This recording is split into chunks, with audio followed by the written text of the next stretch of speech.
We're in it for the long run now. All right. I am officially live, and then let me get that information out. What are the chances Nat just told me to stream? Oh, she didn't. I have a viewer who will randomly tell me stream now, and I just got a DM from her as I started the stream, and I was like, what are the chances? Unfortunately, it was not related.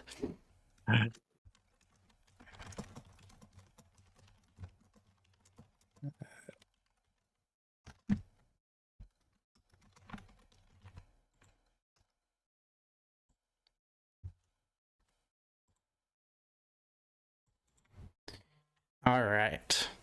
Cool. Why did it why would it do that? It doesn't make any sense. Okay. It's okay. Somehow by going into my Discord and then out of my Discord has decided that you are in a different place, so now I have to adjust everything. Okay. But we're good. I am live. There are people. Right on. I'll give you a little gray face cam background to make you look more professional. Ooh, thank you.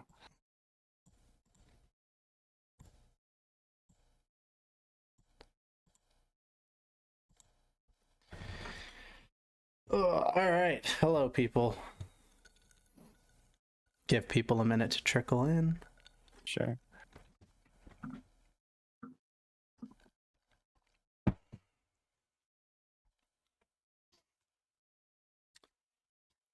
Hi, Captain Blades. Hi, Eduardo. Hi, Critically Yours. Hi, Juju. Hi, Val. Super X, Dragon Knight, Selena, Ender. You wanted to share your magnum opus with me? I can't look at your magnum opus right now, Ender, but you should DM it to me on Discord because I have to know. I have had a glass of chai tea for approximately 30 seconds, and I've already spilt some on my nice pants. Hi, La Dead Rose. Hi, Fossilized. Hi, Nick Knack. How y'all doing? Did I hear something about designing a fish? Yeah, we're doing that. Yeah, we're designing the behavior behind a secret, unannounced fish that may or may not have sentimental significance to me. If I can get less vague. Let me make sure I have music playing, otherwise this is... How are y'all already guessing it? Y'all know too much about me. Is it the fish on your arm? Yes, it is the fish on my arm. Literally 10 seconds after I say it, and 3 different people have already figured out what it is.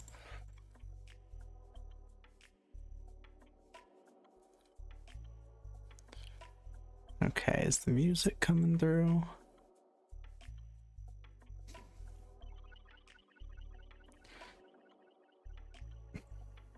Okay, my entire web browser has frozen. That's good.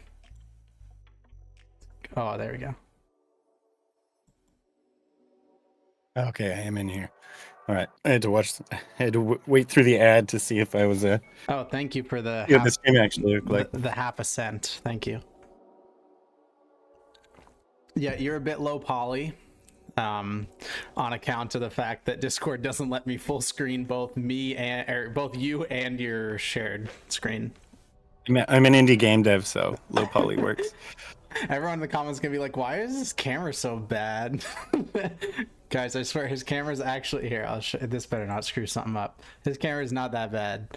The lighting's a little bright, but hey, who hasn't been there? I got a nice new one not too long ago. Yeah, who hasn't been there? That is, what is the instrument in the back right? That is Morin Kur, which is a yeah, it's a Mongolian instrument. Sick. That I got a unusual attraction to a few years ago. Did you learn to play it, or is it decorative? I can play it a bit. I was a lot better a couple years ago. I have been too busy to like practice very recently, but fair enough. All right, now that you've seen that his camera is not terrible and it's just on my end, back to the gameplay. All right, so today there is an ant on my wall. God, I hate these things. Today we are designing the behavior of a fish in Fish Game, very special fish that chat has guessed, but I have not yet said the name of. It may or may not be tattooed on my arm and be the subject of many studies that I have worked on. And we're gonna get to see the behind the scenes, the design process that goes into making Fish Game and makes the complex behavior of the fish in Fish Game. Because as an aquarium game, Fish Game is not as simple as it might seem on the surface. These fish and even the individual species have extremely specific behaviors, trying to mimic real life, as much as possible. At one point, the Fish Game devs even reached out to me to ask about betta fish and their facultative air breathing versus obligate air breathing. So they're really going down into the details to make the game as accurate and intricate as possible, which is awesome. And so we get to see the behind the scenes of that when it comes to adding a new fish to the game. So Fish Game is out. Yes, Fish Game is out on Steam. You can purchase Fish Game. The fish we are working on is not out yet, I believe, because we are working on the behavior for it. This is the debut announcement. So would you like to introduce yourself? Oh yeah, sure. I'm Gord. I run A Shell in the Pit. We're a sound design studio mostly, and I'm a composer on lots of games, a few that you might have heard of. And then I've done both Rogue Legacy games. I've been doing some Five Nights at Freddy's lately, which has been cool. Whoa. I'm not like the main composer, but getting to write some stuff for it. You don't have to say that. Pretty exciting. What did I do recently? I'm blanking. Anyways, lots of stuff. Wander Song, Chicory. Oh, I didn't compose for Chicory. My studio did the sound effects for Chicory. We did Untitled Goose Game. Oh. We've done like 50 plus games. Pacific Drive, which is coming out, I'm pretty excited about. I have like a radio track on that, so okay. Not like soundtrack music, but like singing and stuff. Right. Super stoked for that one. So how did you decide to make an aquarium game from being a sound design company? I've always wanted to make this game specifically. Like I was into fish a lot in like late high school, early university, well, all the way through university. And then me and my girlfriend at the time, wife now, we moved to South Korea for a couple of years. So I had to get rid of all my aquariums. Then we moved to Vancouver so she could go to film school. And then I wound up also going to film school, but then wound up working in games instead. And yeah, just living in a city and being this busy, I haven't been able to like keep real tanks. So right.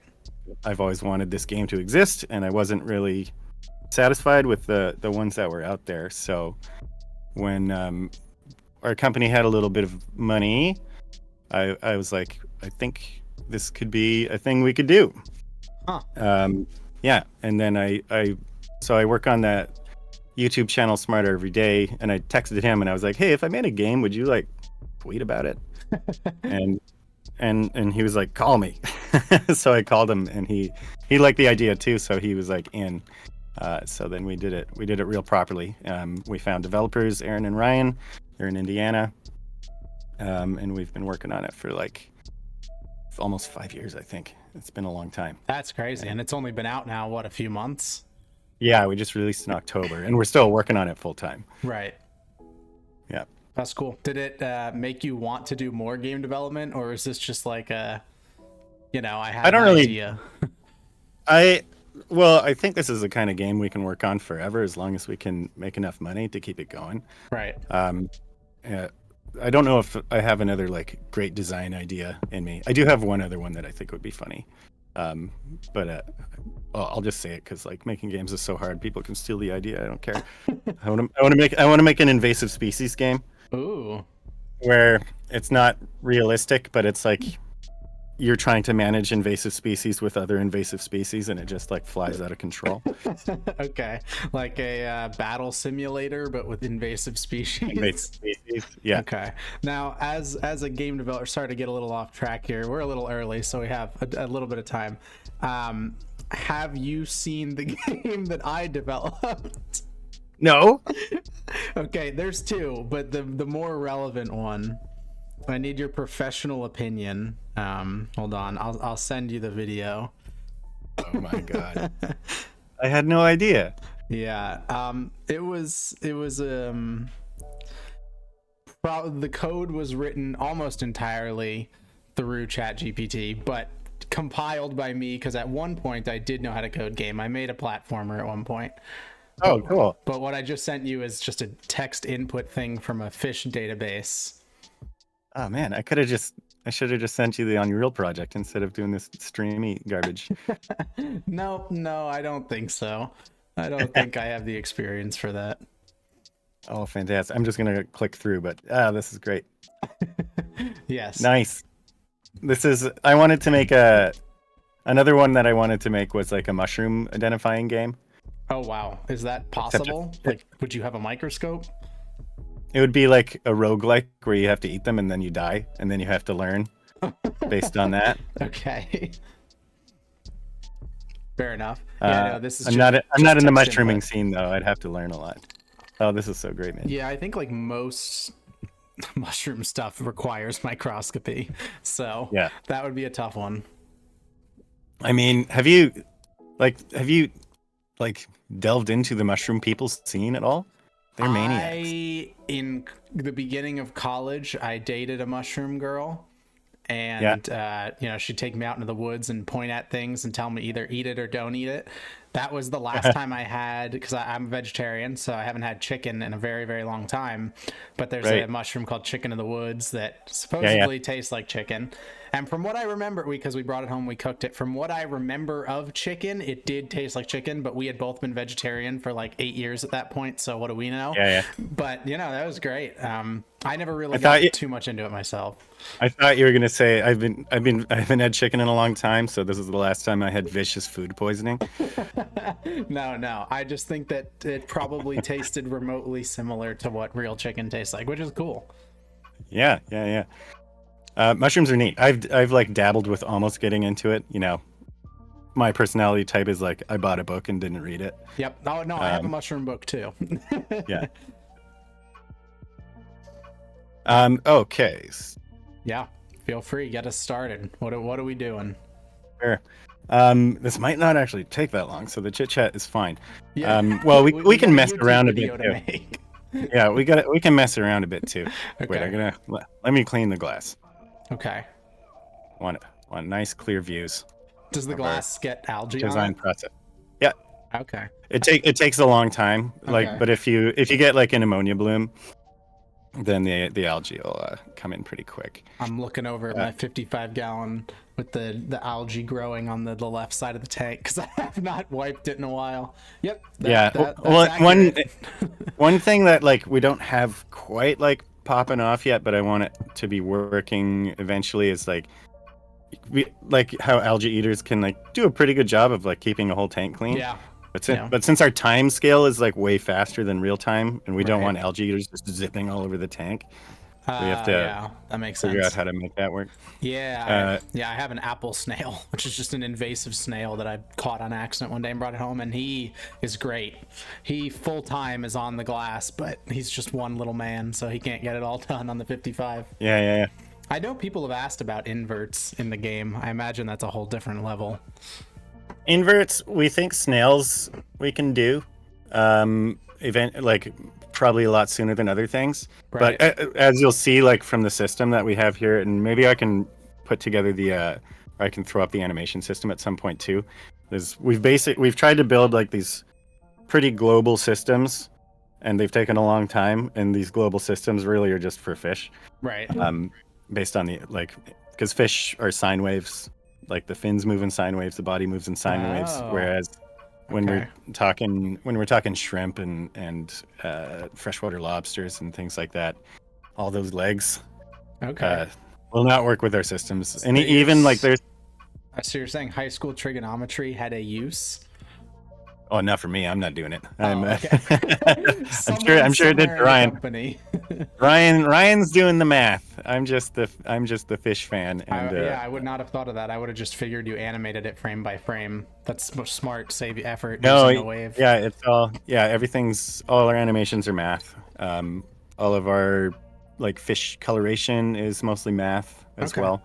So that's what guess, allows us to like, Yeah, a lot more freedom that way, right? yeah, more freedom, and we can just put so much more stuff in the game because it doesn't Right. use as much CPU. Interesting. So let's spawn your pal here. All right, spawn my pal. So these are my like debug controls. Okay. And here we go. Bridle shiner. There's a male and a female. There's a male and a female. I don't know if there's any like dimorphism that we maybe haven't taken care of yet. So that's an interesting thing. Not a lot of aquarium fish do this, but North American fish very much so color up for breeding season. Yeah. So outside of breeding season, no. Generally they're identical, but I don't know how you would handle that. Oh my god, I see him. There he is. Oh my so god, right so now cute. I went out and zeroed out a lot of the traits. So Okay. he's a blank slate. He's so cute. Just hanging out. The eyes never stop moving, which is I don't some people could call it a bug, but I think it's hilarious. It's because the game's paused. So things are going. The eyes keep going even when the game's paused, which is a little creepy. Then we can go edit this fish species. We'll start with our general variables. Okay. So this is just like I am translating years of knowledge of the fish into numbers for you. Yeah, basically. Okay. And probably, numbers that aren't as exact as you want them to be. Yeah, you're gonna have to give me some sense of scale on these things. Yeah. I mean the max size is accurate. Lifespan's accurate. Okay.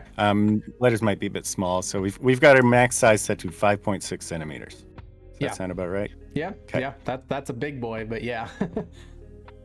And we're gonna build in some like variation in like max size. Right now, all like fish will just grow to the max size. Makes sense. But it's not going to be too hard. Maybe Ryan's already done it actually to make it so you can have runts of the litter and stuff like that to give things a little more individualization. Right. We've got our lifespan set to 2 years. Sounds about right. Yeah. Juvenile duration we've got set to 0.1 years. So is that when something goes from very small to normal sized? I think so. Yeah, because we don't have fry per se yet, but we've got like baby fish. I would say it's probably a little bit longer. Yeah. Yeah, I don't know. I guess can you do 0.25? 3 months? Sure. 3 months sounds about right for me. To go for I mean they're not reaching full like sexual maturity, but they're decent sized at that point. Okay. And then we've got all our swimming stuff. We've got we can have like density of schooling. I was wondering about this. So this is like their happiness based on, how many of their same species they're with? That's the minimum desired school size. So we actually have like how close they like to shoal. Okay. As well. So if they school really tight, or if they're more of a loose thing. Oh, I see. And this is more less exact. We just have like words describing that. It does have like a number variable as well, but it's just a slider. So are they tight schoolers, loose schoolers? They're fairly tight. The interesting thing is they don't school a lot, but when they do school, it's in large groups, pretty tight, and with another species. A very similar looking species, yeah.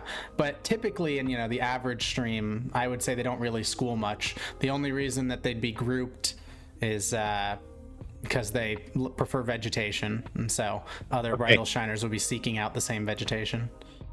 So bridle shiners like they will school with each other, but they'll also school with other fish, or they exclusively are like loners who school with other fish? They're pretty much loners who exclusively school with other fish. I don't think I've ever seen a school that's interesting. of bridles on their own. Okay, we might need to like figure out a new mechanic for that, because I think they're probably set to school with family right now. Right. Their minimum desired school size. Yeah. They will be in large groups of bridles, but there will also be large amounts of the other fish iron colors in there as well. That's the only time that I see a large group of bridles. Otherwise, they're pretty just, you scoop through like some vegetation in a bridle stream and you'll get like 4 different shiner types. Okay, interesting. Oh, they're going to be really lonely in the game. We don't have any other shiners. That's all right. They can. There's some stuff that looks similar enough. You could trick them. Yeah, sure. They can hang out with the neons and the Danios. Yeah, those are Cyprinids. And so the school size, like this is something that is much more applies way more to actual like fish that are kept in aquariums a lot, I guess, because that's Right. something that people want to know is like how many do I need for them to be happy? Yeah. Like, do we even know the statistic for how many fish they Well, would like in a school? funnily enough, I have Bridles in the 55-gallon next to me. Oh, you got them. I do. Yep, I have Bridles and Oh, Iron cool. Colors. I have their. I remember school I made. remember you were I think last time we talked you were going to get them, but this Yeah, is I had great. an empty 55-gallon, and I was planning on putting some in it. Now it's filled with mixed shiners. But what I will say is I think I had 4 Bridles and less of everything else. So it was like 3 Iron Colors or something like that, and it did feel like the 4th was getting excluded. Like it feels like they want as much of their own species as another species. I don't know Okay. what the actual thing is for it, but yeah, you could do 3. I think that makes sense. Just Great. that's probably I'm probably the only person to ever keep them in an aquarium, so Okay, that's awesome.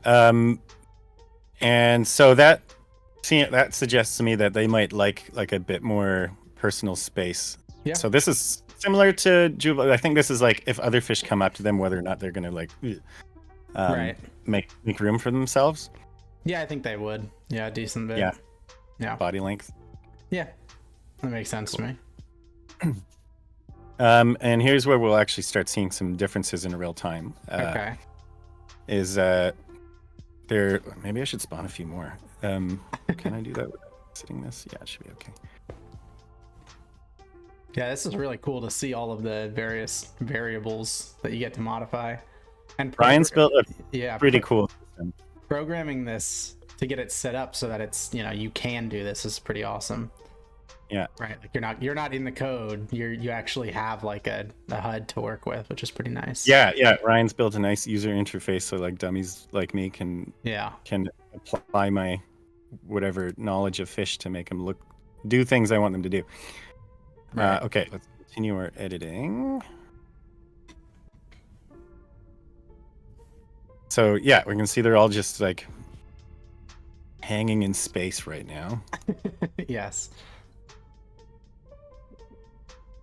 So their swim speed. So we've got basically a minimum swim speed for when they're being idly moving around. Right. And then we've got their max swim speed. Okay.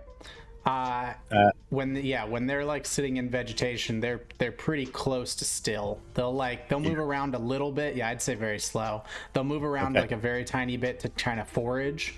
But that being said, when they're spooked, they dart. They are shiners, so they're pretty fast. They're not like. Well, this is where like I don't know the scale, because if we're talking all fish, right, very fast would be like a sailfish or a tuna. Exactly. I was going to say they're like over 100 kilometers an hour or something. Yeah, they're not that fast, but in the I think scope it's of more the game, relative to their size is how I think we have it set. they're pretty damn fast then. Probably faster than anything else you have in the game. Shiners are well adapted to rapids and such. Okay, we will put it to what's fast as it goes. And then we have variable for twitchiness, and I assume that they are a shiner, so they're quite twitchy. What does twitchy mean in this case? It's just like how much well, you'll be able to see the difference. It's like you can see it best from the top down. That's why I've changed the view here. So right now it's set to nothing, and then if we move it up, we should start seeing some more twitchies happen. Yeah, I think that's more of a live bearer thing for the most part. Yeah, I would put it on the lower side. Okay. All right, cool. Then we have, this is less for behavior and just more for their happiness within the game. Do you think they have a minimum tank size? Yeah, probably. Well, considering you wouldn't probably just want one on its own, I'd probably say a 20. Okay. Yeah, 10 gallon is a bit small for a fish that prefers moving waters and schooling and such. pH levels? pH, they actually have an interestingly high tolerance for basic water and are Oh, okay. very, very intolerant of acidity. Oh, really? Okay. Yes. Yeah, and then it's very interesting because the fish that they'll school with is very highly tolerant of acidity and not of basic. But yeah, no, they can't tolerate acidity at all. New Jersey's really interesting in that way, where the southern half of New Jersey is acidic waters, the Pine Barrens. The northern half is pretty normal, and then we have some very basic headwaters, and they like those headwaters. So, I mean, I'm trying to think of an exact number. You could probably go probably like 1.5 away from the median in terms of the basic scale, and then in terms of acidity, I would almost like just do the middle in terms of acidity. So 5.5 would be the minimum. Am I right? Is the center? I'm trying to remember the center. Is the center 7, or is 7 just like usually a good place for fish? I I think remember. the center is 7, and then lower number is more acidic. So it would probably It's be more like acidic. Oh, right. my high school. You're the biologist. You'll know better than me. Well, hold on, because if I'm wrong, I look really bad. When was the last time I worked with a pH scale? All right, hold on. I've always lived in places with really nice water, so I've never even tested fish. No, okay, pH. I'm right. Alkaline is high numbers. Okay, so I would So do like 6.5 to 8. It makes sense, yeah. Okay, that's about 6 is the center according to chat. Wow, we're really bad. Wait, let me open this image again. No, neutral is 7.5. What are you guys on about? 6 is almost a freaking tomato. No, we're good. Okay. Temperature tolerances. Yeah, well, they are wild fish and in a temperate climate, so they can get pretty low. You know, as much as New Jersey gets, which they can go down to 0 degrees, and New Jersey can go up to. I don't even know. New Jersey can go up to 100. The water wouldn't probably get more than like 75. Okay. Yeah, I would say probably between like 10-15 to 75. Okay. Cool. Yeah, we don't actually have temperature in the game yet, so it doesn't really matter, but it will in the future. Gotcha. And this is a fun one because you're one of the only people that have them in tanks. Right. What would you say from your observations their vertical position preferences are? Or are they more their bottom? Yeah, okay. They like to forage amongst the substrate, so they're going to chill along the bottom. Yeah. Awesome. So you can see they've all just gone to the bottom now. And they're in the vegetation, which looks very right for a bridle shiner. They love vegetation. Yeah, awesome. Oh my god, okay, yeah, they look so they're in the right place. Like if I dropped a bunch of bridle shiners in this tank and gave them 24 hours, this is where I would expect them to be. Awesome. That's so cool, man. This is going well. But they'll probably they'll go up to the middle though. They can go everywhere. Yeah, they can go everywhere. They'll go to the surface if there's food up there. Yeah. I mean, all the fish in the game will go anywhere for food. I think this is kind of like where they'll hang out if they're doing their wandering and stuff. Are they at all aggressive? I'm assuming not. No, not really. Yeah. Shiners typically employ the strategy of just like, I throw my eggs in the water, you throw your sperm in the water, and we hope they touch each other. There's not a whole lot of territoriality. Should we make them aggressive for like a second? You could, yeah. I mean, essentially, yeah. They find the mate, and then they go like 3, 2, 1, go, and hope that they timed it well, and then they move on. Right. Yeah. Okay, it hasn't totally queued in. They might start fighting at some point here. Oh, jeez. Yeah, there we go. Yep, there you go. Chasing each other off. Yep. Yeah. Oh my god. Trying to back down before they kill each other. Okay, cool. So that's all our general variables. That's let's say the majority of the stuff. That's this is where we get the main vibe for. Right. No, yeah. I mean, just from how they started to how they're acting and where they're at now, just changed very well in favor of accuracy, I would say. Cool. Then we've got all these other behaviors. So these are a lot of the time kind of some of them are stress reactions, and and a lot of them we might not know for bridle shiners yet, I think, but also other fish will probably behave a lot of the same ways. So like Yeah. hunger reactions, like if they're hungry, and we have the same thing for every one of these. Like you can add scratch itch to hunger if you want, but Okay. it wouldn't make sense. Right. We've got yawning, we've got peck surfaces. So I probably would I would put that one in. I would say under peck hunger. surfaces. Yep. Yeah, I would agree. I also think they'll eat plants. I'm pretty sure mine have torn apart my plants when I was away for a weekend. So awesome. That's going to be fun for players, I think, because this will be the only fish that looks like this, I think, that eats plants, because like none of our tetras are eating plants or anything. Gotcha. So that'll be a surprise for people to see that their plants are getting eaten, I think. Oh no, what have I done? Yeah. And then we kind of have sliders for like how often they choose to do that thing. Okay. Yeah, I mean they're foraging constantly, so the whole pecking thing, I think you could put peck up pretty high. Pretty high, yeah. Cool. Anything else we want under? So you can see that one's bitten a plant here. So that leaf rising up. Oh my. Jumping? No, not their thing. Do any hovering under floaters? Not when they're hungry. Yeah, none of this is really hungry. Random digging. I mean, like I said, they do dig through the substrate a lot. Oh, that's awesome. Okay. This is turning out to be a much more interesting fish than I anticipated. I mean, it's interesting because this is the only shiner you have. If we were like, okay, now let's do a different Natropus, something in the same genus, everything would be the exact same.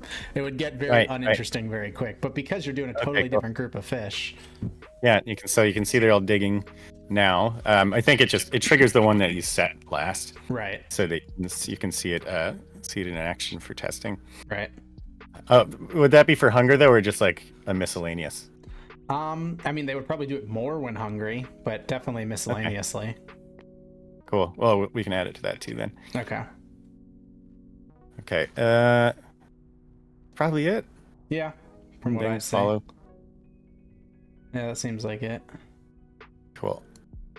And then ailments, like if they're sick or stressed. Well, that can be highly dependent on the type of sickness. On the type of ailment. We've got our sickness update coming up. Oh wow! Okay. In a not too distant future. Oh, they're getting hungry. Come on up. You're in the designing, GUI or whatever, and you still have to be them.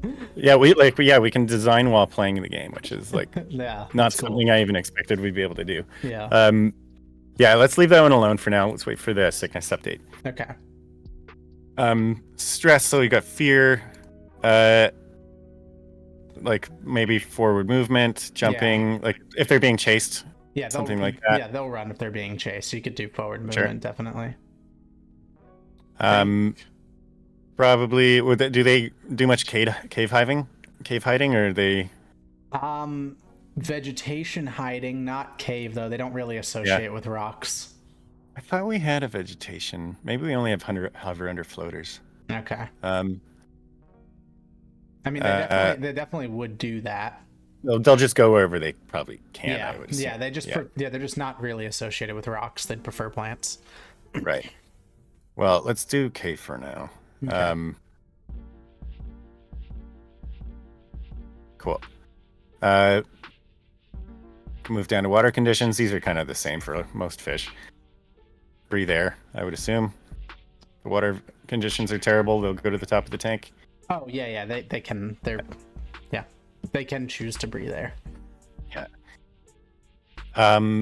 And actually, like this is one I don't necessarily haven't seen that much because I tried not to let my own tanks get too nasty. Mm-hmm. Like what are other than like there's glass skating, which I think we don't have to add that. All fish will just do that. Mm-hmm. So we don't have to add that one. So yeah, maybe it's just breathe air right now for water conditions, and the rest might just be global to all fish. Yeah, I mean, what does flare mean? Is that constant or is that flare? That's like flares for like aggression. Okay. When like two betas are facing off or two cichlids are facing off. Yeah, I was thinking of like the operculum, the cheek flap. They do because the people call that flaring when that thing's like out. They Oh, do and that. when it's Yeah, inflamed. yeah, Yeah. that's a thing when Yeah, there's yeah. not enough oxygen. We don't have that, and we'd have to we'd have to reanimate every single fish to No, add it. that's not. It's not a requirement. We might be able to. Maybe we can add like a coloration thing with the sickness update, so that Oh it yeah, like you definitely should. I don't know if becomes you red, know. and Yeah, inflamed. right. Ammonia burn. You definitely should in that regard. If there's an ammonia bloom, have gills go red to some degree. Yeah. Okay. We'll look into that. I wonder. Yeah, that's like the most common way that it's diagnosed. Ammonia burn is red gills. So Cool. And then we can add some miscellaneous things, just like when they're hanging out. right, Random movement is like a good one for small fish. right. We can add more pecking surfaces so that they're just doing it even more all the time, even when they're not hungry. Yep. We can. Well, they're probably not guarding territory. We can do more forward movement, though. If they are like mostly just hanging out in plants, we can keep that one pretty low, probably. Yeah. And random movement will probably cover that, but it's not going to hurt to get in. I'll zoom in so we can see them better. They will eat plants randomly. Again, not as hungry, not as often as if you're not feeding them, but they're still little menaces. Okay. No flaring. Hovering under floaters, no. Hiding in caves, no. Random digging, sure. Yep.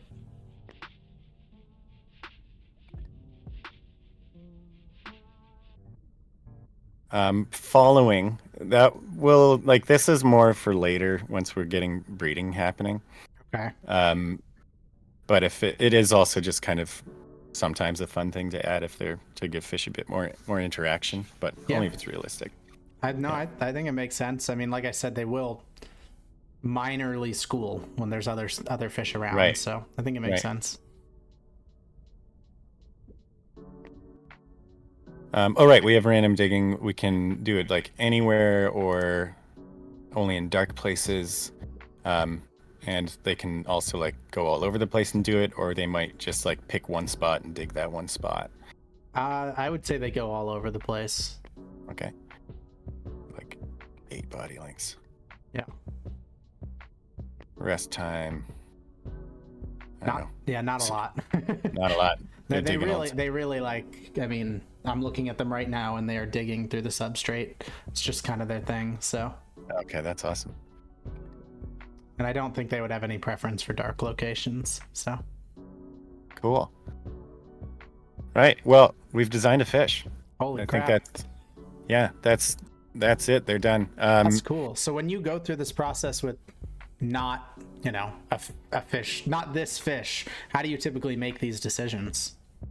Usually based on my own knowledge of having kept fish, and then as is becoming more and more the case as we're getting into fish I haven't kept, I'll often just like go on YouTube. Like a lot of the time people just have long videos of their tanks. True. And we will just like try to figure out what they do, read some blogs. Right. Aaron's doing most of the behavior design these days, and Aaron is just like a very, very thorough researcher. Okay. Aaron has a bunch of physical books as well to go through. And then, we'll be continuing to update behavior, improve on it. Not as like major updates necessarily, except for like breeding and things. Right. I'm like, excited but these for are that. Yeah, these are our main globals at the moment. Gotcha. Yeah, I mean, when breeding comes about, I don't know the how realistic it is. Actually, what you could probably do is just, so you don't have to reanimate anything, just darken the male like color palette. Just like put a shadow on it, basically, because that's all it is they just get dark. Yeah, I think we have the technology for that, because fish get like pale when they're feeling sick. Right. Already. Yeah, do the opposite. Yeah. Yeah, that way you don't have to, draw anything new. The males can just darken when they want to breed. Yeah, that'd be pretty cool. And when we get salmon in, they can. Oh my god. Deep red. They can grow a beak and start degrading. Yeah. Cool. I can show you the animation system as well because we haven't like these have been generally done, but not to the like we've got more options for how they can look while they're swimming. Sure. In the animation system, I'll just load that scene. Okay. Whoa. Is this Blender? No, this is not. I'm stupid. No, Never mind. this is Unreal. Yeah. Okay, levels. See if I remember how to do this. It's been a while. Whoa.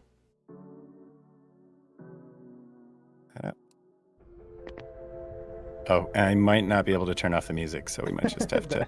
That's okay. I'll turn I'll turn mine off, so there's no conflicting keys. All right. Wow. Category. Yeah, so there they are.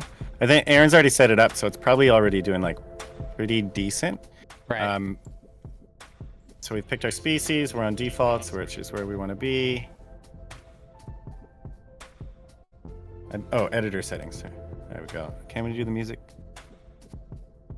Sure, Aaron will tell me how to turn down the music if it's possible to do. So this is the coloration stuff. I'm not going to touch that. Aaron's done a nice job. Yeah, that was beautiful.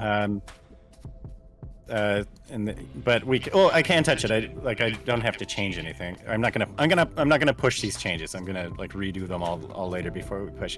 But so we can like scroll through all our coloration. Definitely on the gold side, yeah. Yeah. And so we've got like these multiple layers of coloration that we can do. Right. Ooh, oh yeah. Yeah. Holy crap, you could make some cool shiners. We chose a one on the paler side. Yeah. Just seeing that, like at the red belly, you could do some red belly days. Those things are gorgeous. Yeah. That's cool. It's cool to see the system. And we've got scales, so we can adjust our like scale width. Okay. And height. My like God. how big you want the gaps to be. So for like arowana, you know, the gaps like appear large, even like scales are always overlapping for the most part, but right.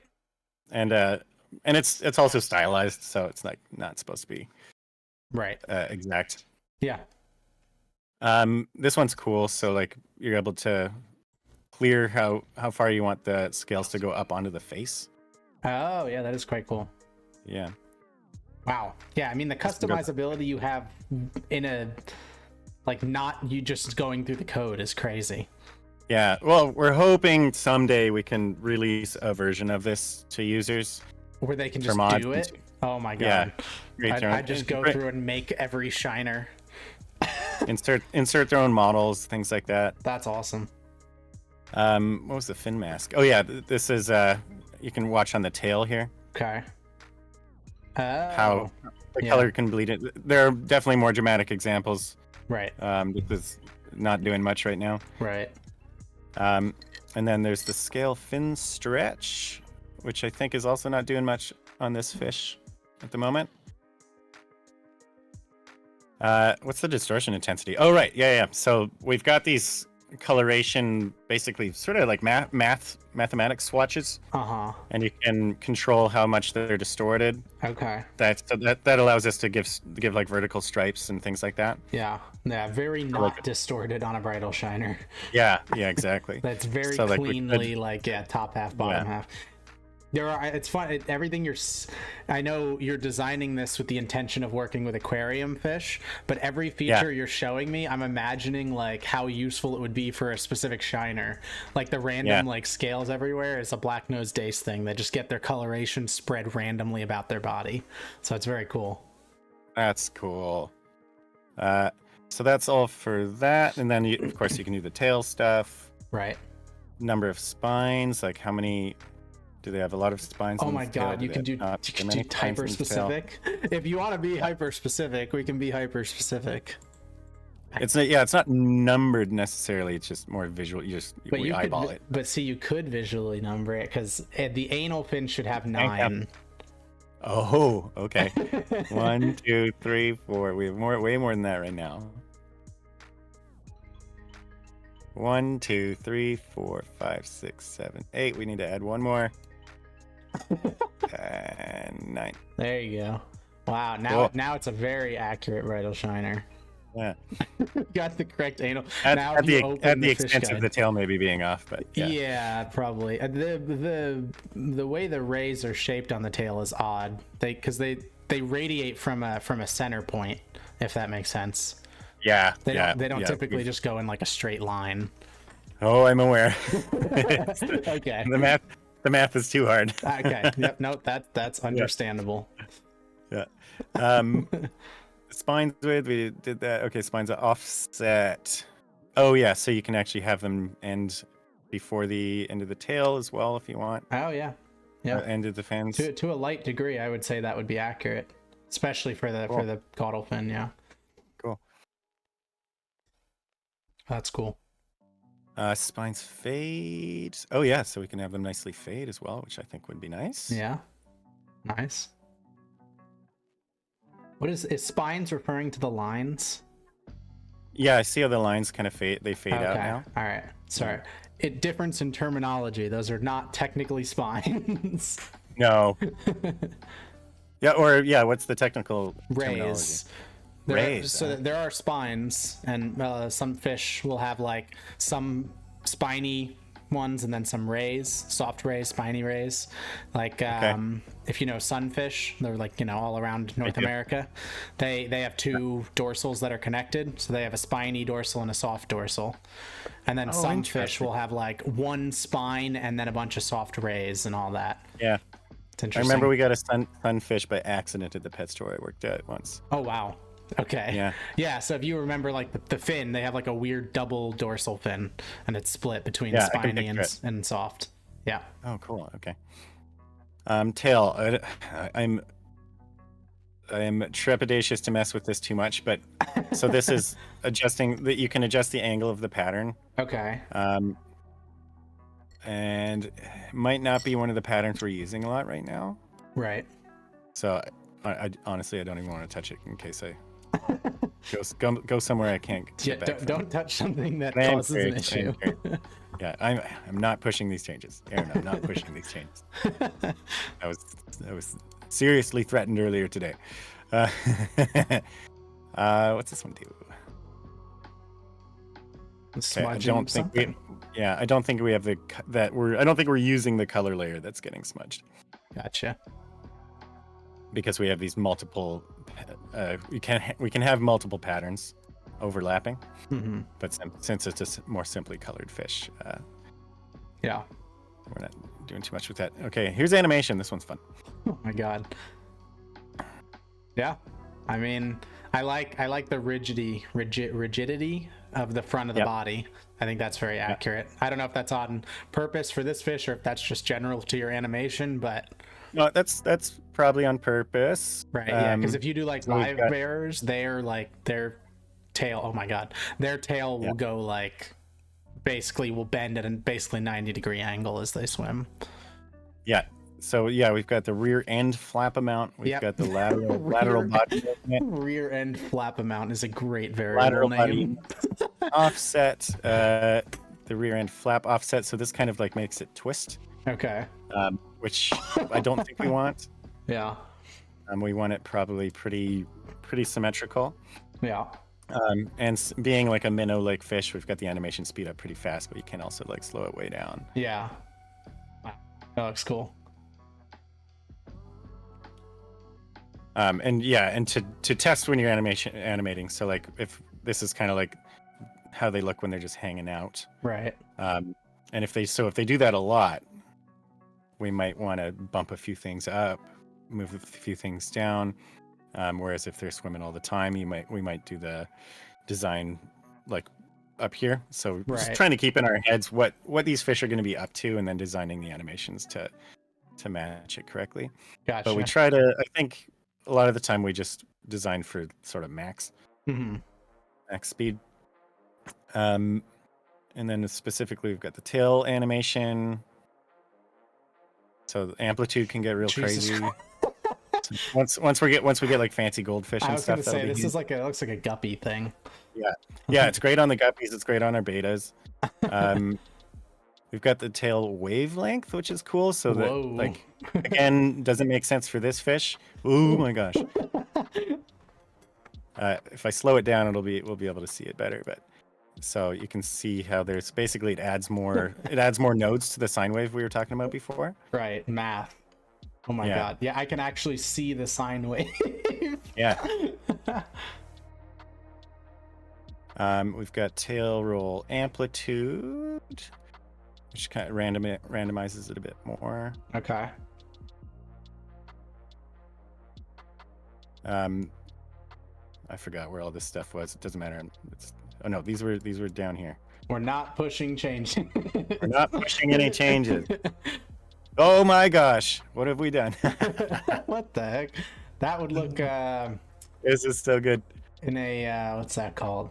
Like an animation, like a Nemo. Yeah, I feel like that's what this looks like. So that was because I slowed it. That was because I took the wavelength. Okay, the amplitude was the roll amplitude was way up. Okay. That was funny. I almost want to remember that setting. That seems like it'll be useful for something eventually. Even for a trailer. Yep. I think the tail mask location is. Oh yeah, so this is where the tail flaps start. So that rigidity you were talking about. Oh yeah. I think this should be more visible, so it moves up the fish. Yeah. You So definitely we want it pretty far back. Yeah, there's actually there's a whole science to fish locomotion, and it's really cool. I don't know if you've ever seen the videos. You may have looked at some of them where they'll have fish swim, and then they use like the long exposure effect to look at how the back half of the fish moves through the water, and you can see stuff like eels. They're just basically making like a sine wave through the water, and then. Totally. Like a minnow, like a shiner like this would really, it's close to a straight line with just like a little bit of back and forth in the caudal fin. Right, so it's behaving much more like a boat motor on the back. Yes, yeah. Yeah, that's really cool. Cool. We've got flexibility. Oh my gosh. So we've got it turned up pretty stiff. Okay, yep. But and this is when they're turning. I can't remember if this. So this one might have to be tested in game. It doesn't trigger when we do this. And then we've got the amount of stretch. Dangly stiffness. So yeah, these are things that they have to be kind of moving in a tank to check. Yeah, that is cool. I think we wanted them quite stiff. Right. We've got our pectoral fins, Right. which on this fish, I'm happy with. Like there are some fish like we're hoping to fix the pectorals Okay. because they kind of elbow down. Right. But we can. So they have a pivot point, and that can be. Oh my God! What have we done?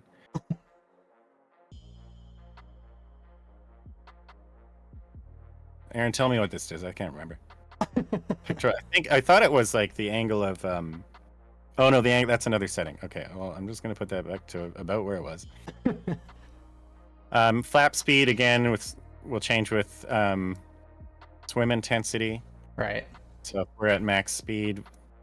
However, this is another thing that I'm hoping to update sometime because I know with most fish when they're going really fast, the pectorals just flatten against their bodies. Correct. But that's not what we have at the moment. So it seems intuitive to non-superfish people to just have the fins go faster when they're faster. Right.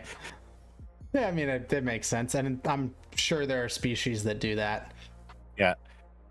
In my experience, if you have a torpedo-shaped body, you become a torpedo when you're swimming fast. Yeah. Whereas, a fancy goldfish is not going to do that. No, fancy goldfish will flap hard. Yeah, that's all they know how to do. My band in university had an album called Flap Harder. And this is the angle, flap angle, parenthesis, for weird fish only. But so you can adjust the angle of how they But you could make this is so crazy when you show me things. Again, I've said this already, but like I'm thinking of a fish that this works Yeah, on. yeah, yeah. Like a frogfish or a handfish, which I don't know if you know what those are. They're the weirdest I looking do. things. That's what Yeah, that they looks kind of like walk to me. along Yeah. along the floor. Yeah, he looks like They're he's salt. walking along the substrate. Yeah, they're saltwater though, aren't they? They are saltwater, yes. Yeah. There are freshwater fish that walk along the substrate though. If you Yeah. got like gobies or mud skippers or something. Yeah. So we had that, I think, just in the middle for normal fish usually. But it also, we use it on with our arowanas. So they Okay. kind of their pectorals kind of just sort of hang down, Right. in a sort of odd way. They don't really use their pectorals a ton. Lateral angle, just do they hold their fins forward? Do they hold them backwards? Okay. Flap arc size is like, do they really wag them, or do they keep things? Gotcha. Yeah. Fin stiffness, so we can make them real floppy. What the? I'll slow it down again so it doesn't look as nuts. See the flop a bit Yeah, more yeah. clearly.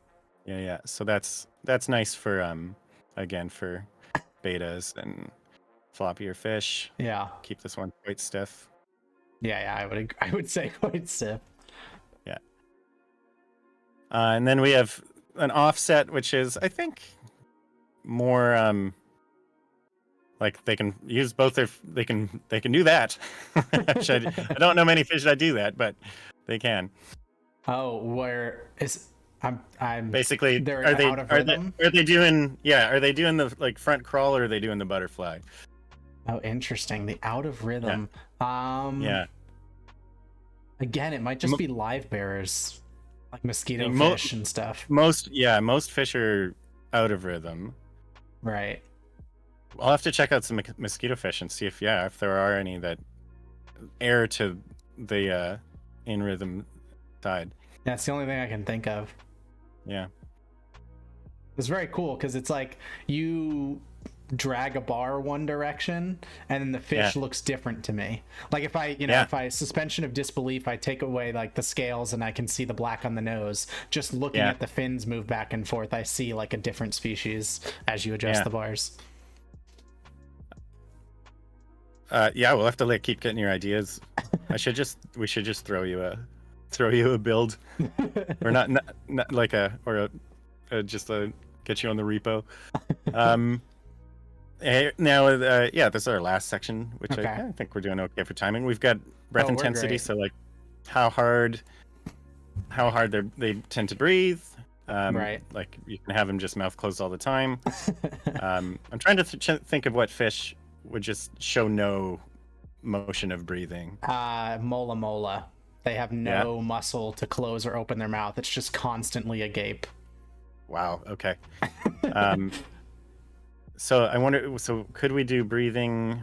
I'm wondering if our system would even be able to handle that. Yeah. If it's just. I think if the mouth range. Yeah, the mouth is just open and never moves. It's just stuck at the size that it's at. Right. Whatever. That thing's not going in our game, so we're safe. Yeah, why don't you add we have big tanks. We have big tanks, but I think it's the heaviest bone, or no, the largest bony fish. No, heaviest bony fish, I think. Heaviest. Yeah, heaviest. As far as I remember. Those things are incredible. Yeah, they're odd. They show up here in New Jersey, it's so interesting. Really? Yeah, growing up, you think of a lot of these things you see in nature documentaries as like foreign. Yeah, like Hawaii. Yeah, it must be somewhere distant, but no, mola wash up in New Jersey. Yeah, that's wild. And then the mouth range, which can be real hilarious. Yeah, if you got really like a large jaw, Yeah. And then we can also just go to what's their full, so you can set the mouth range, or just look debugging. at that. Yeah, so you had it on their mouth. Your game could handle it. Open mouth with no breath. Well, it says debug, so I think this is for testing purposes. Ah, damn. Yeah. Doesn't seem like it would be too hard to add if we ever get to Mola, but that'll be for some reason you were doing open ocean tanks, 10 billion gallon tanks. Yeah. When CPUs are so good that you could just recreate the entire ocean in Fish Game. I'm friends with Dan Dixon, who makes Universe Sandbox, and he fully plans on doing that kind of thing. That's crazy. Just he wants his game to be a simulation of almost everything.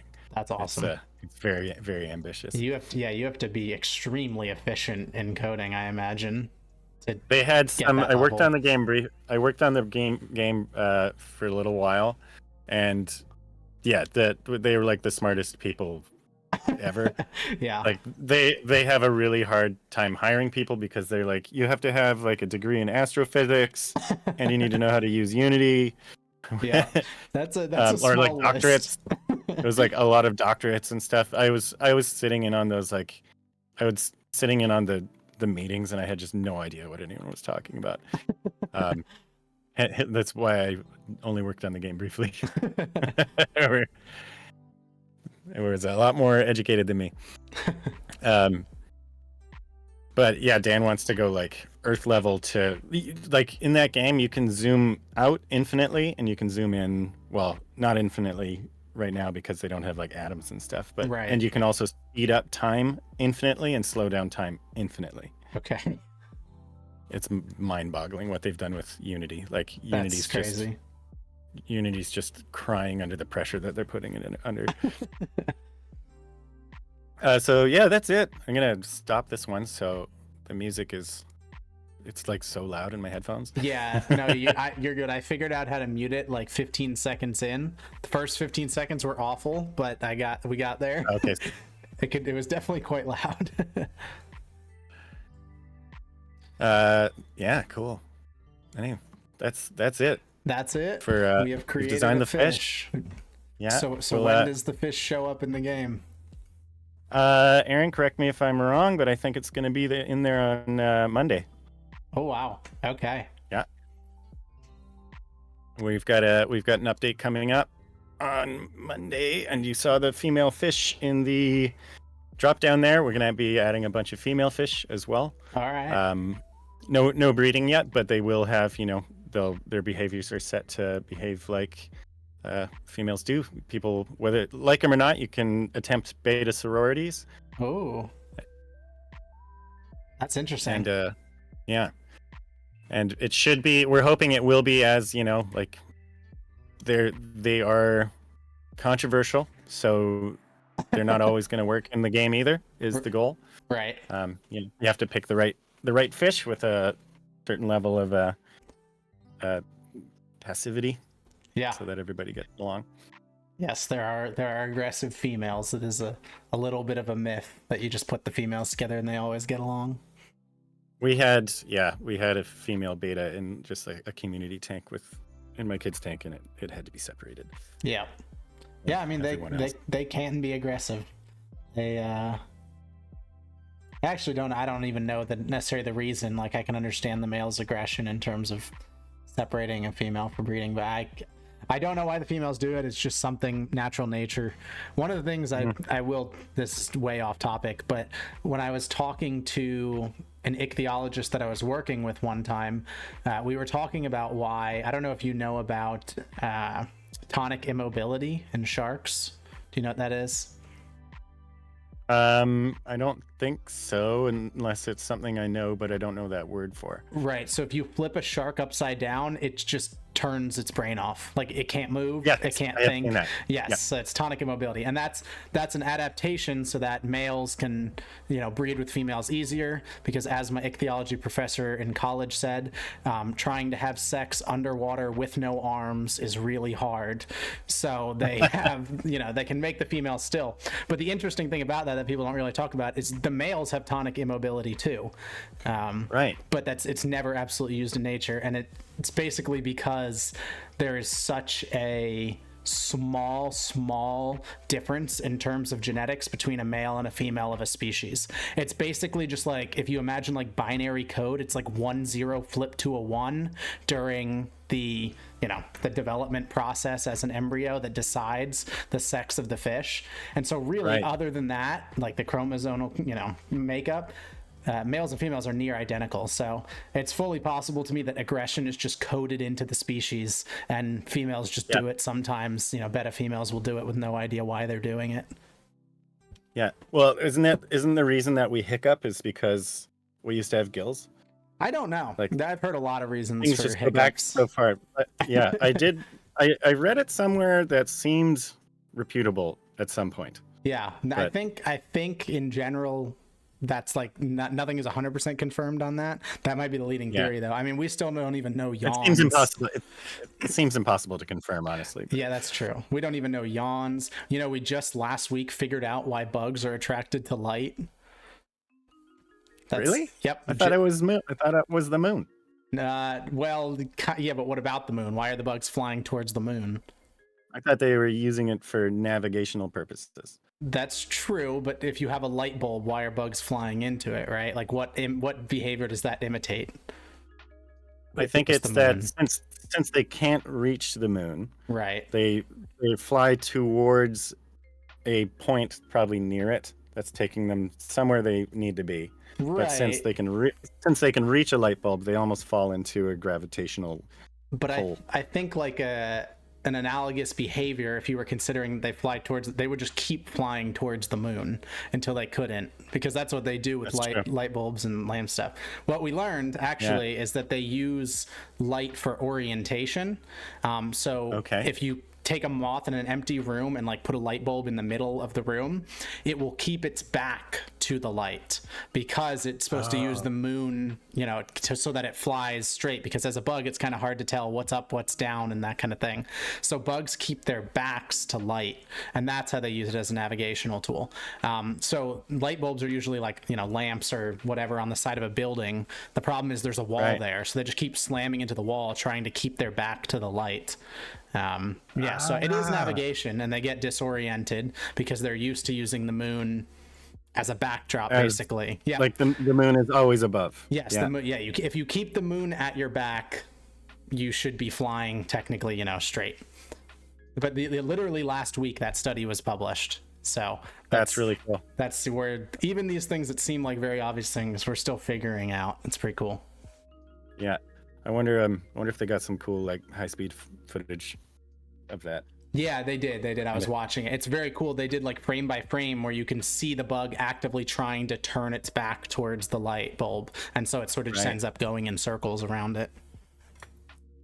That's wild. Yeah, it's pretty cool. Smarter every day. Smarter every day indeed. All right, we have designed a fish.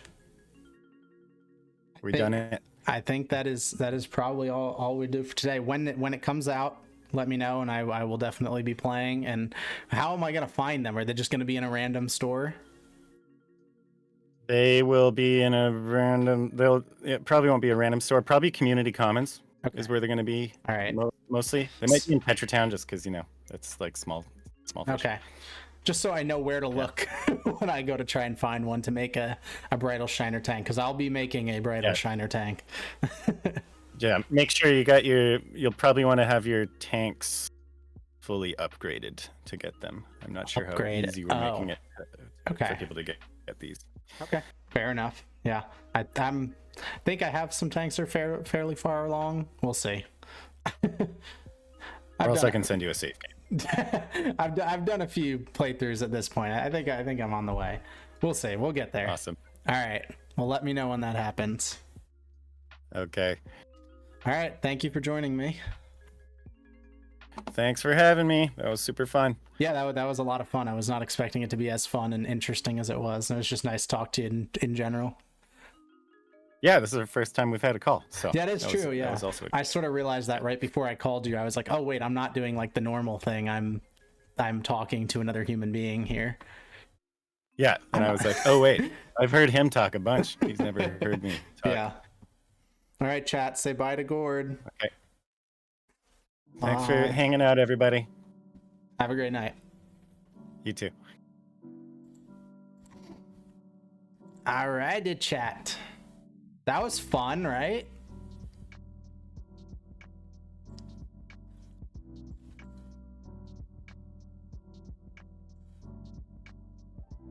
Okay, Ender sent me his masterpiece. This is Ender's masterpiece.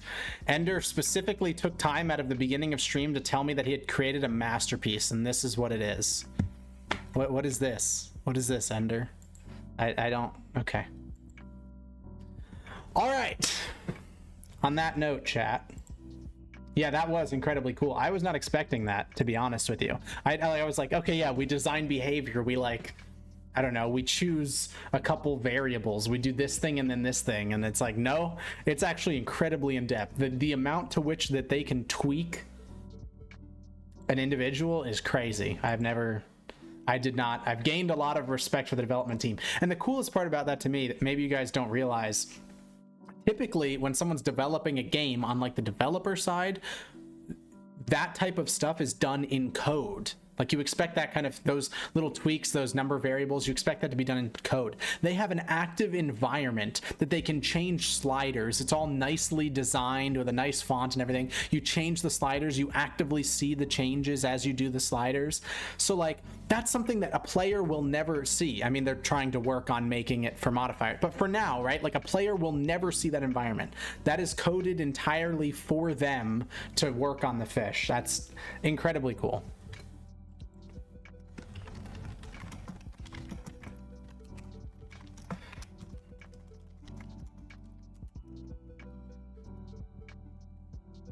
All right. Yeah, I mean, it has to make it easier to adjusting. It's like, I think that's how you know you have like a good company and a good game design company, is that is a lot of effort to invest up front to create that type of system that, you know, the developers can work within easier. It's a lot of work up front, but in exchange, it allows you to do things easier and more accurately and more technically and specifically. You know, they're not taking the shortest route, the quickest or most necessarily efficient route to get to the final product that they wanted originally. They're setting themselves up for the future and possibilities. And I think that's pretty cool. On that note, not really on that note, shall we play some Tetris? Because chat, I want 1 million points in Tetris, and I got to grind to get there. And I realize I've been, you know, I haven't been crazy lazy as far as Tetris goes, but I do have a goal to reach, and I want to reach that goal. So what I am going to do is I'm going to try for as long as I can to stream at least an hour of Tetris every day. So if you're a fan of the Tetris streams, you're in luck, because there is going to be Tetris basically every day, unless I am completely and totally unavailable, as I grind to get better. Okay. And in spirit of day one,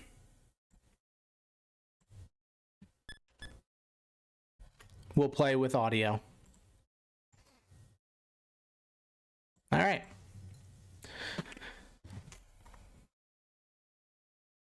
Oh, also, I got a PB in 29 yesterday. I got 11,000 points. So my goal is I'm going to PB in level 18. Oh, my camera's on the floor. I'm going to PB in level 18, and then I'm going to start practicing level 19.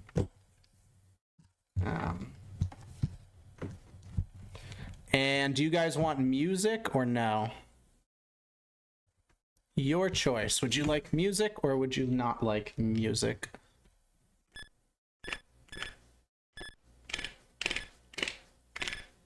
Music? Cool. Cool. Let me turn some sweet tunes on then, because I have this whole scene set up now where it will specifically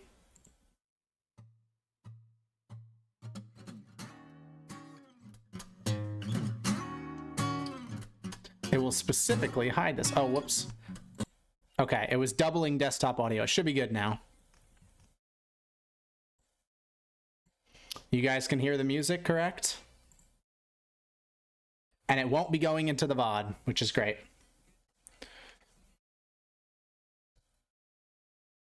All right, you guys ready?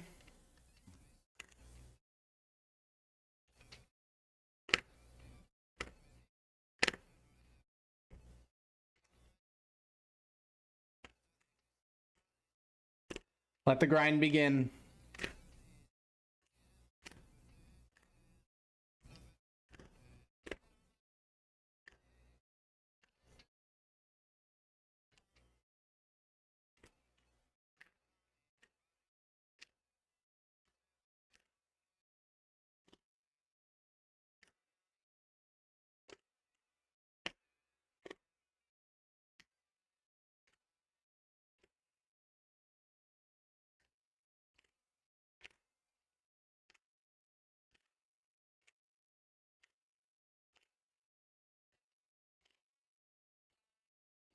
Way to take the L. That probably sounded sarcastic, but I was genuinely complimenting myself for not letting that get out of control.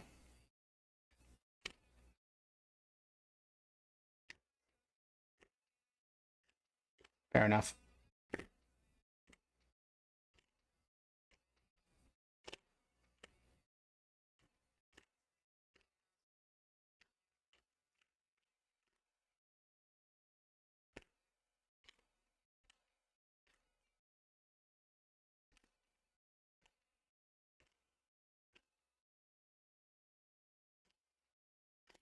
Oi, I thought that was gonna clear something.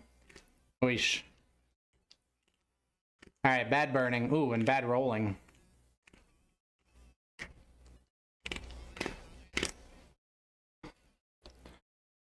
This is an NES controller.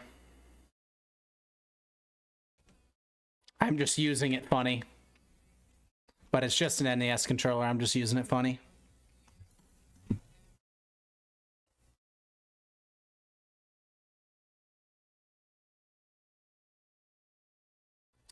Yeah. Do you want me to put the current song on screen? So that you guys can see the songs as they play? In case you like one of the songs, because this is just my big playlist. All right.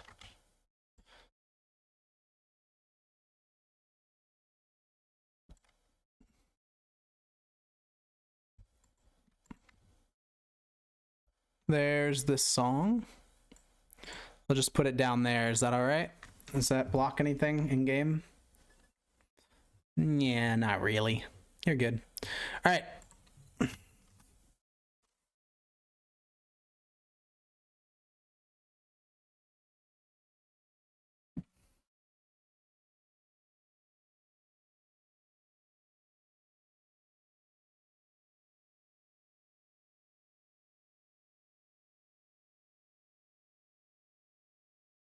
Let us begin, chat. It looked like you were controlling it by brushing the back. I am. I absolutely am. I'm controlling the rotation buttons with this hand, and then my thumb is resting either left or right on the stick here, and I'm hitting the back of this to push my thumb into the left or right button so that I can quickly hit the left or right button 5 times just by going like this. All 5 of my fingers are making contact. 1, 2, 3, 4, 5. And each time it's pushing my thumb into this button. Basically, if I tried to mash the button 5 times really fast, it takes me a little while, right? But if I do this, it's instant and more consistent.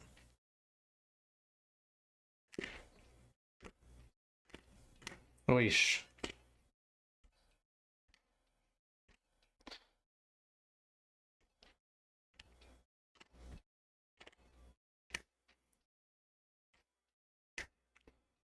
Probably not GD, but that doesn't matter because that's not my goal.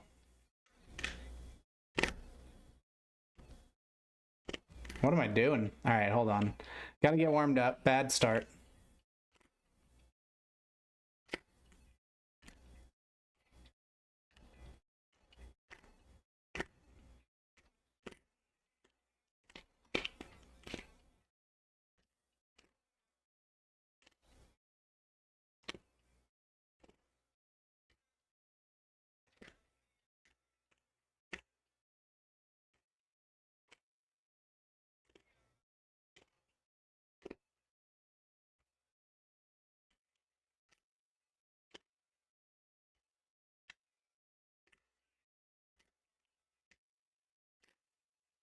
Yeesh. Hold on, my rolling's bad right now.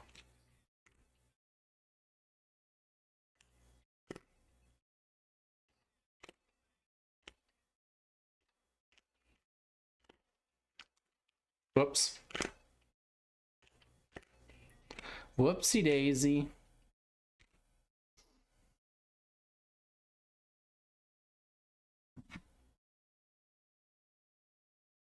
I need my phone in front of me so I can adjust the song on the fly. All right, I gotta roll with more intent. Hold on. All right. Roll with more intent.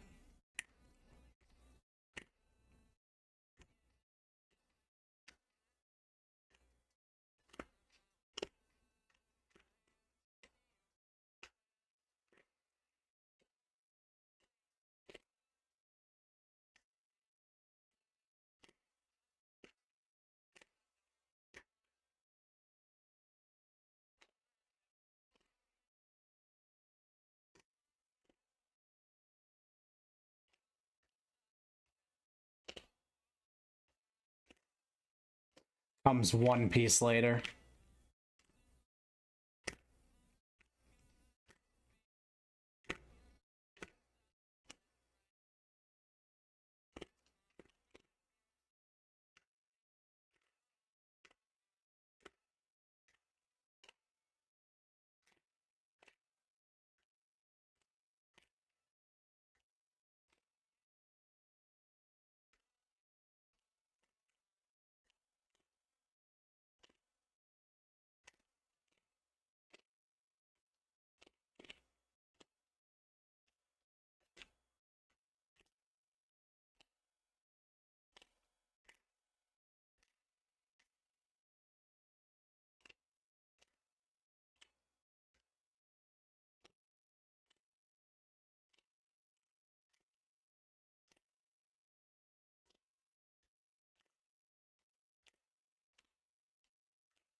Puyo Puyo Tetris?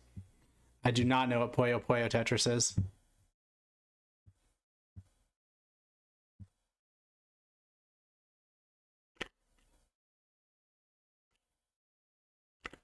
Oh, the game's not in focus.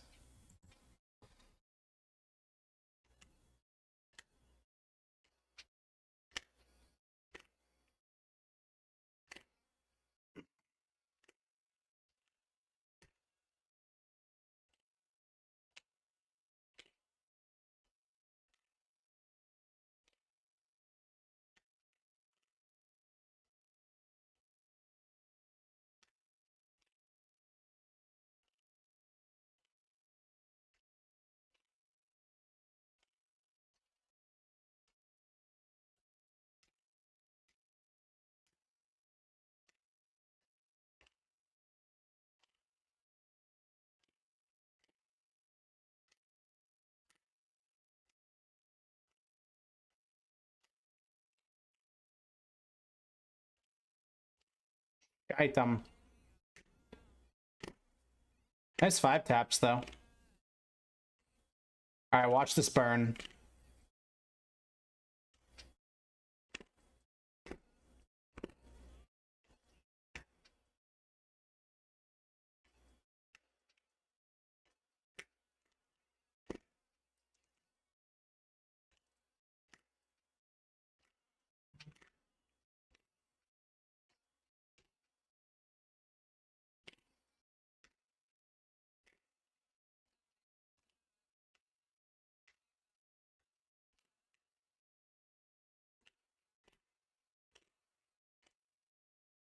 Okay, don't watch this burn. Bad decision.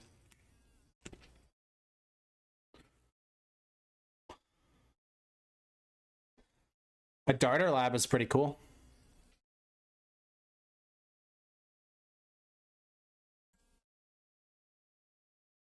You had a darter lab in Bio 2? That's pretty crazy.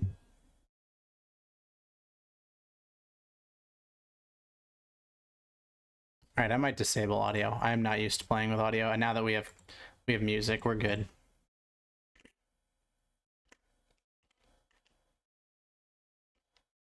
I said I might, and then immediately did it. The moment the thought crossed my mind, I wanted to do it. But I just said I might.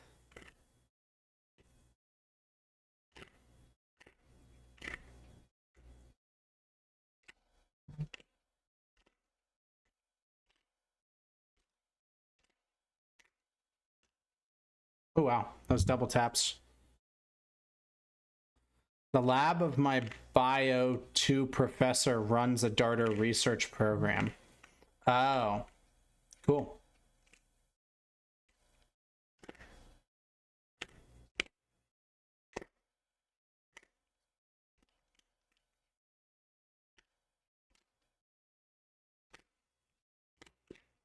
Well, that was just dumb. We're making bad decisions right now. Hold on. All right.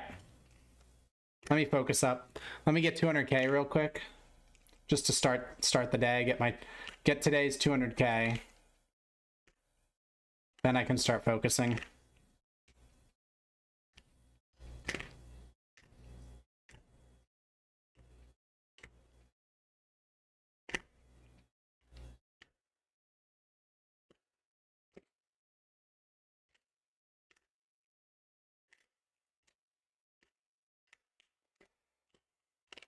Oh my god, why did I do that? Well, that was a crazy drought. And I almost lived.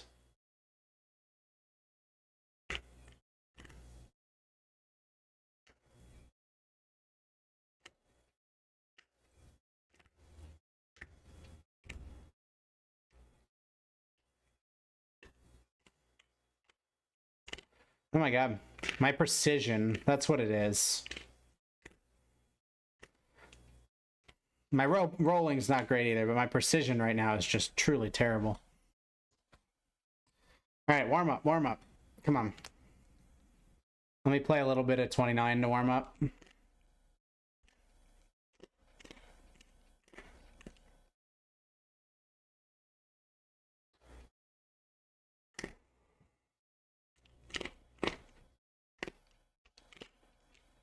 Shite, man. Yeah, I am playing bad right now, I can tell.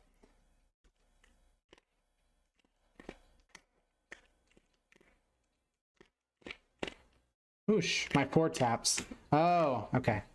Wrong position on my leg, I think, is the issue. And then making bad decisions.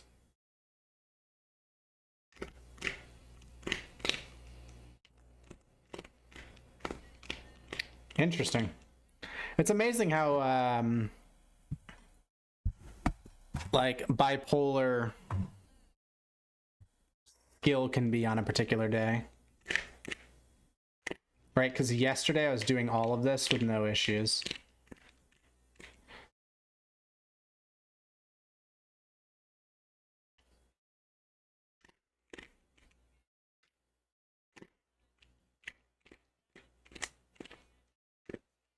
Yeesh. Come on. I wonder if it's because I'm wearing nice pants. If so, that's ridiculous, but this might be my first time ever rolling in khakis. And it could matter, right? Because I am placing it against my leg. Might just be more slidey than I'm used to.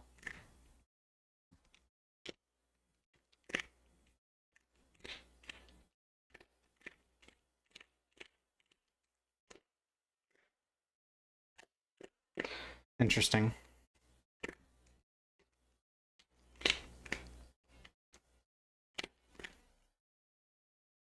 I blame my pants as a new one. Well, if you think about it, I'm putting a lot of pressure. Right? Like, I'm pushing it against my leg a lot. So it could definitely matter, the material. But it shouldn't. I don't want to be relying on that. So it's good to train it out now, even if that means today might suck. Today is day 1. You know what I need? I need a counter. Some sort of tracker of the amount of 400Ks I've gotten until I get a 500K. Just put like 400Ks today.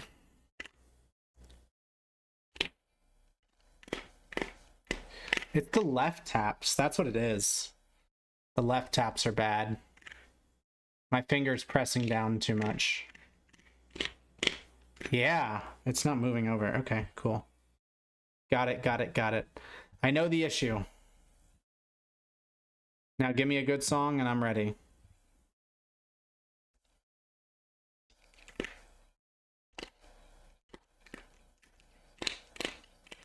So good. All right. I'm ready.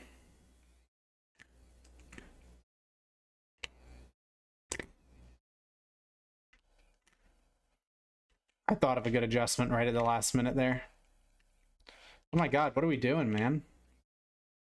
Precision's still bad. Okay, well, what you're describing is superstition. Mine is a bit more real.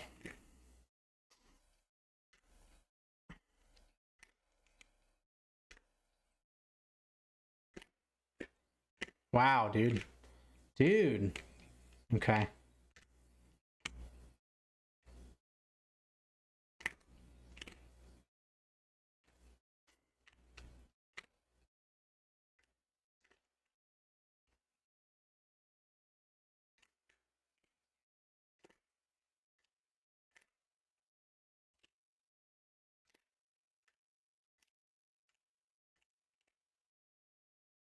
My god. Just really bad precision.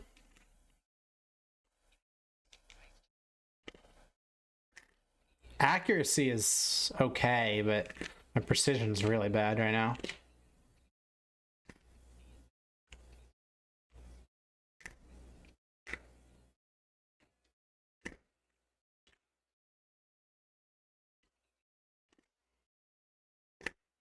But again, if I get a very lucky game, I could still just score.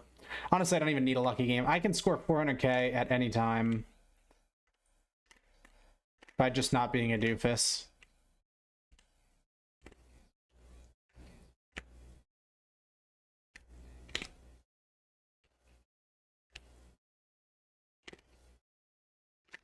Does help to be lucky, though.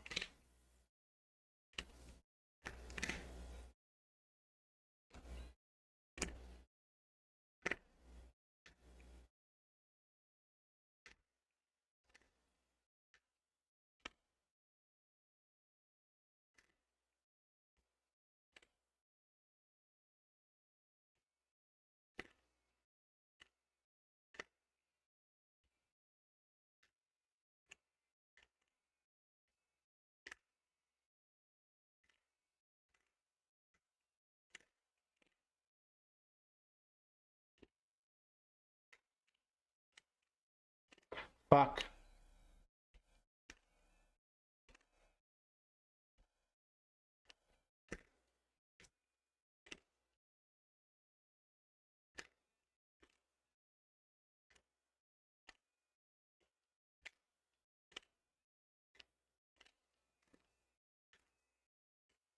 Aw, man.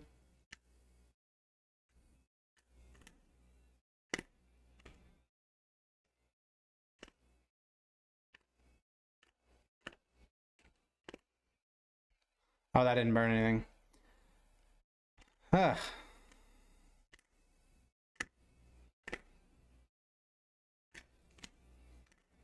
Yeah, let's do some precise stuff. I gotta figure out a warm-up routine for when I'm just playing bad.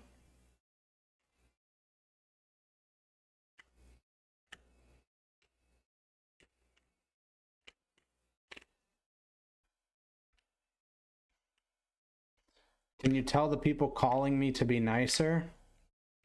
Hi, people calling Nat. Be nicer to Nat.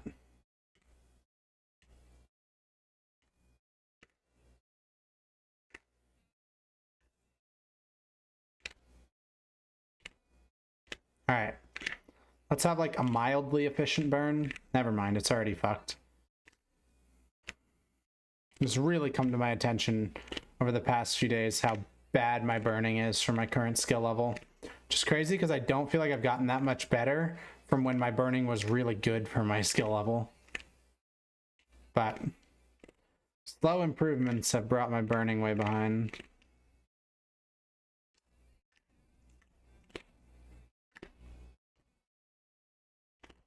Shit.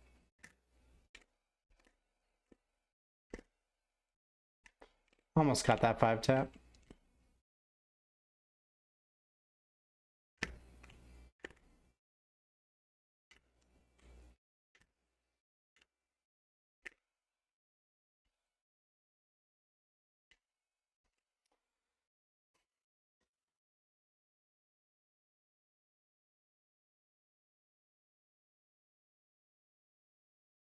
Bangers only.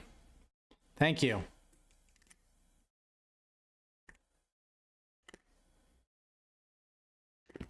Oh, a lot of people find Tetris memorizing, including me, who's been playing for a bit now.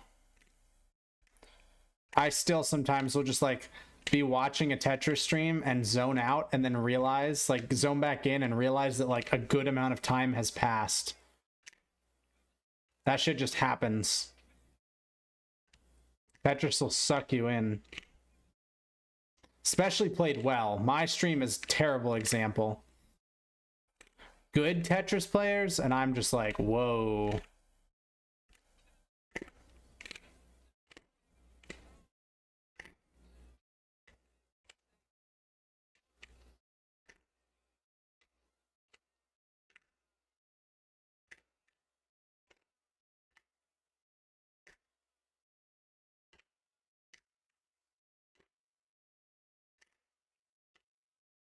This is much more interesting than the Krebs cycle.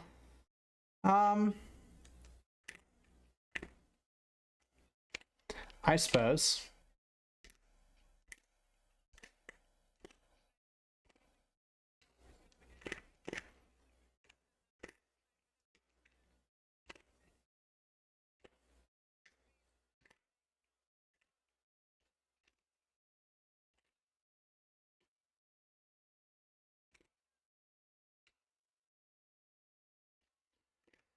More interesting than reading about the Krebs cycle?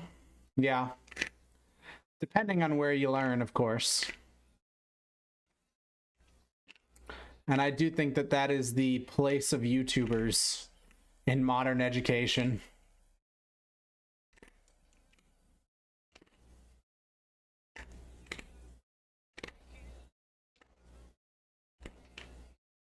Dude. I'm over tapping again.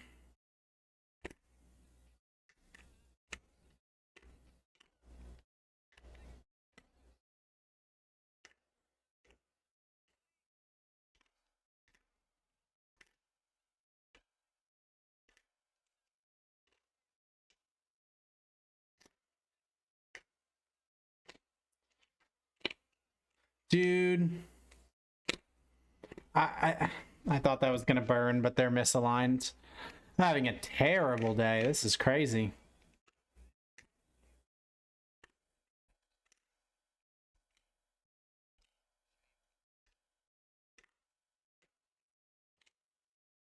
Fooled me 2 times, can't get fooled again.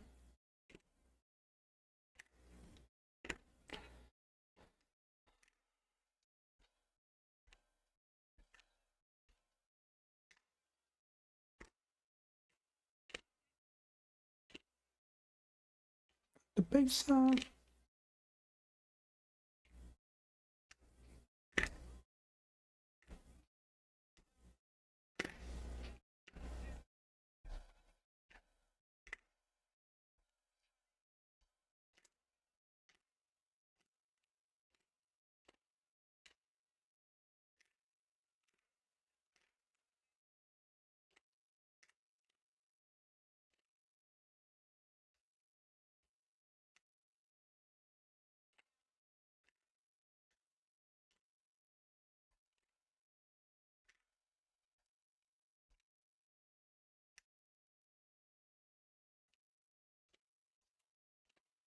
I don't know what I'm doing, man.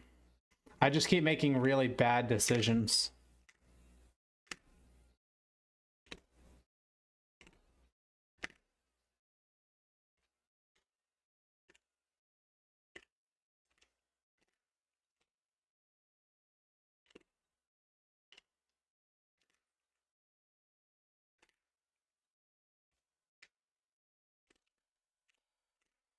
Oh my god. How do you think so fast? Bro, this is slow. And my thinking isn't even the problem. I'm thinking plenty fast. The issue right now is mechanics. Like all of my deaths so far this stream, actually I think this is 100% true, have been purely mechanical. Like I put something where I didn't want to put it. Not that I didn't have time to think about where to put it, you know?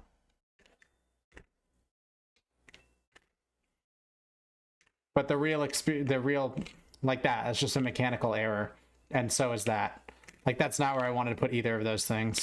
Christ, man, having such a terrible rolling day. My God. Oh, it is very difficult not to be frustrated when nothing is rolling how I intended it to. But hey, good opportunities to burn.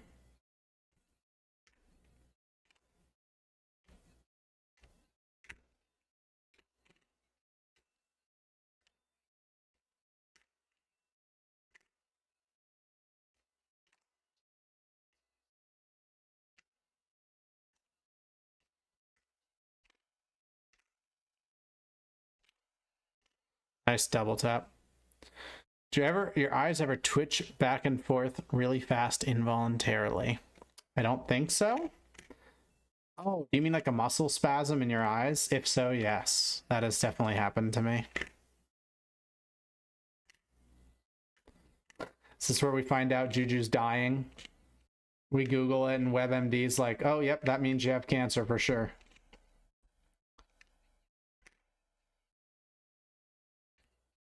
Rip me. Everyone pour one out for Juju.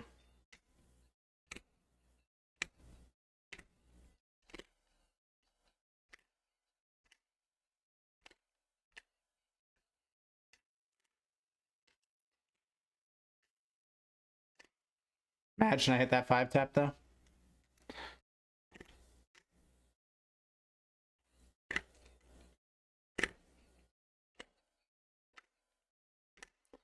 All right, deliberate. We need to be very deliberate in our rolling. I think, yeah.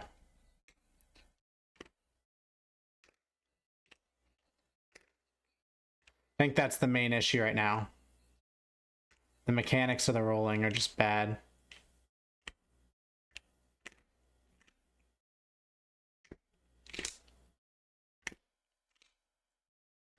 You're not gonna get anywhere with bad rolling mechanics. Dude, if I could just roll the right amount of times once, that would be nice. That's not what I wanted to do. How long she's taking up. Alright, just do that every time. Just give me the greatest piece luck in Tetris history, and I'll PB by like 10.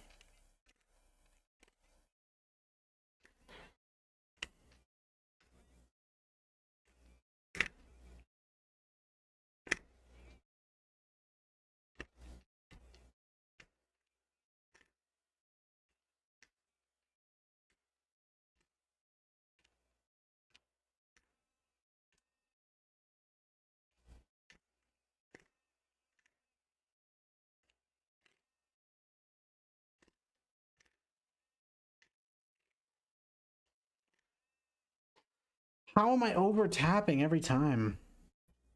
I'm like accidentally getting 5 taps.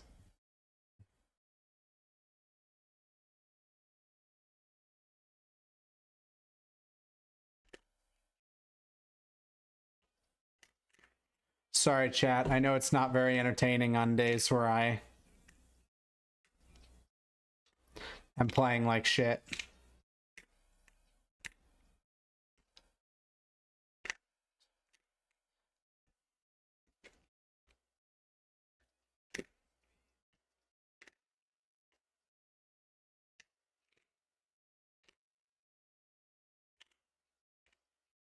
How did I do that?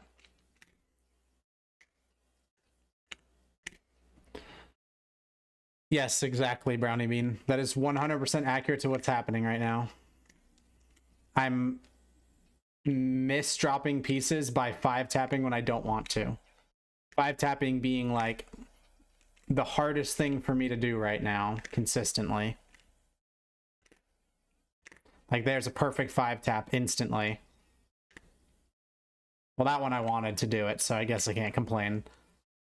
I have pretty good consistency when I want it as well. I will say I am happy with my 5-tap consistently.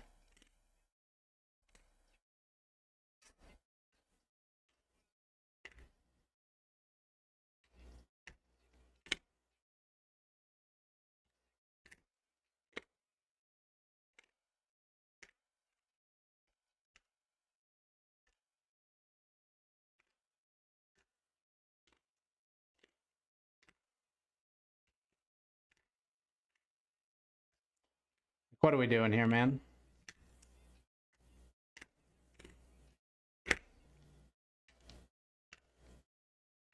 What are we doing, man?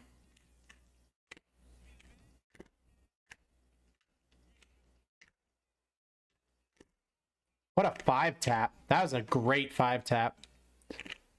That's what I mean. Like, I just hit probably the fastest 5-tap I've ever hit. Like, most pros could not do that 5-tap consistently.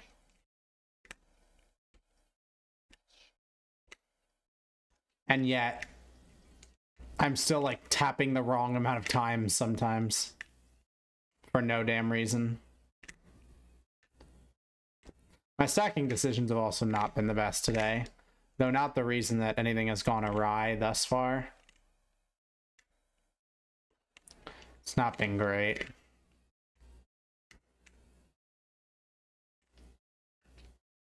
And now we die.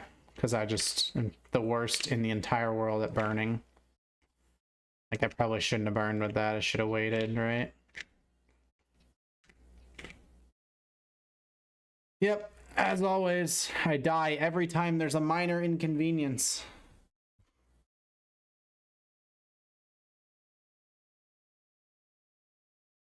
God, I'm literally like a fucking gizzard shad.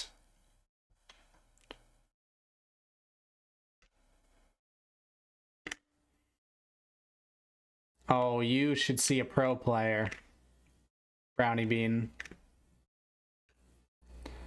I only do a few setups.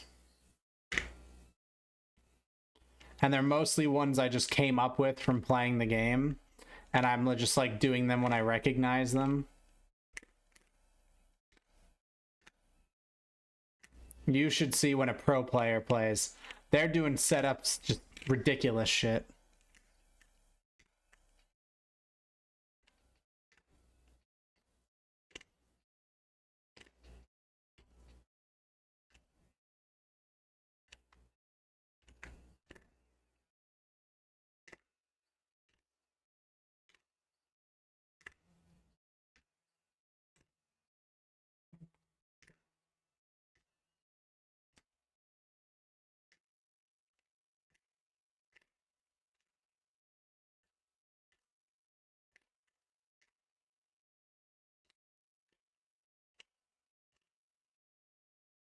Okay, that was kind of cool.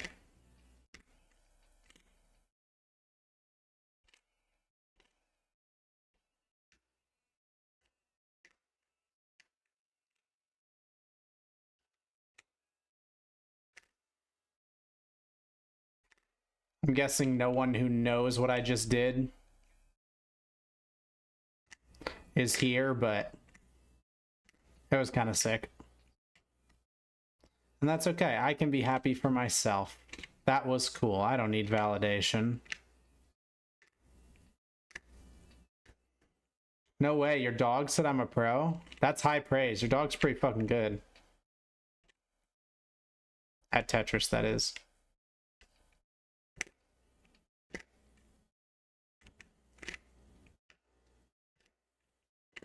Don't lie to me, Brownie Bean. You don't even know what I did.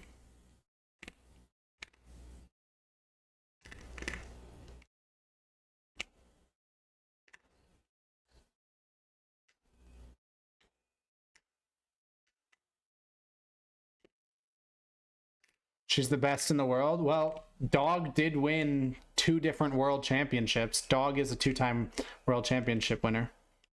I don't know if you're in on the joke, Juju, or if this is purely an accident, but there's a guy named Dog playing Tetris, and he has won 2 world championships.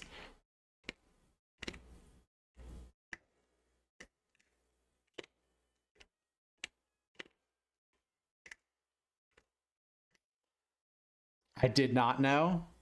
Well, you wandered into a great joke. Oh yeah, this is my song. What was that timing? Let's do some crazy shit. Okay, now that was too crazy, too crazy. Settle down. Nah, that's entirely my fault, Nat. I should be able to survive an entire game without a single eyepiece. Oh, the music thing hasn't updated.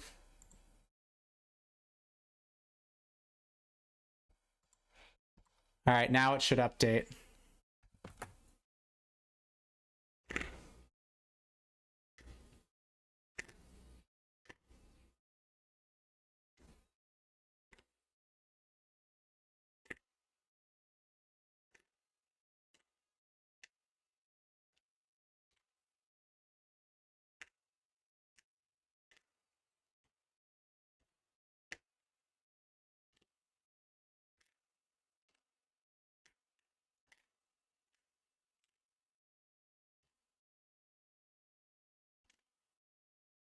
See, like, I've gone a long time without a line bar, but I'm not dead.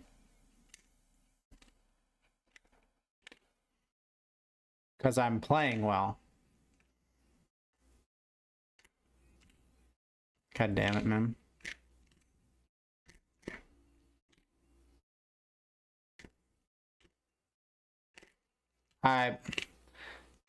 I'm getting really fucked when I think something's gonna burn something. I just need to be prepared for it to not. It's slow enough that I can do both. Oh, what an awful 5-tap attempt. Want to play guess how many steps I did today? Okay, if you're asking me to guess, you either did a shitload of steps today or you did no steps today. What would you say? I would think you would brag about doing no steps. So I'm going to guess that your step count today is 220.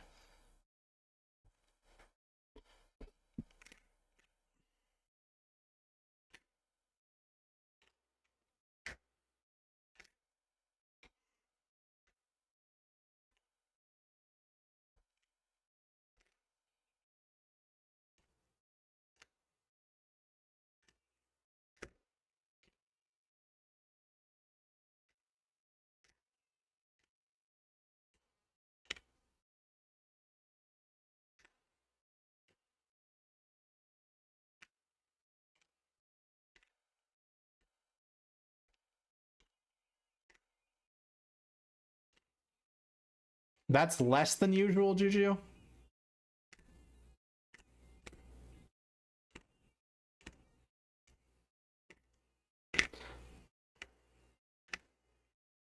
That would be a pretty good day for me. Were any of you guys around when I did that video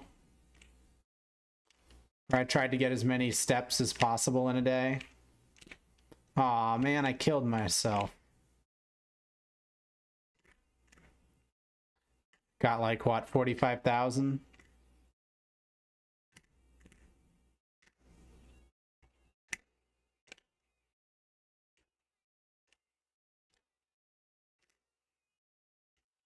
I have no idea how I did that.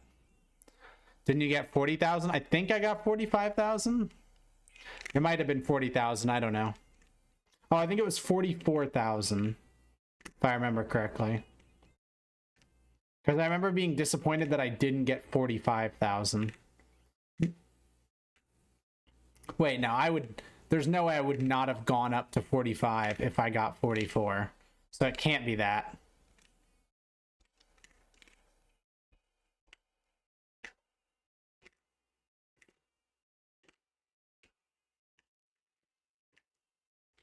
Oh, I actually had a solve there and I just fucked it.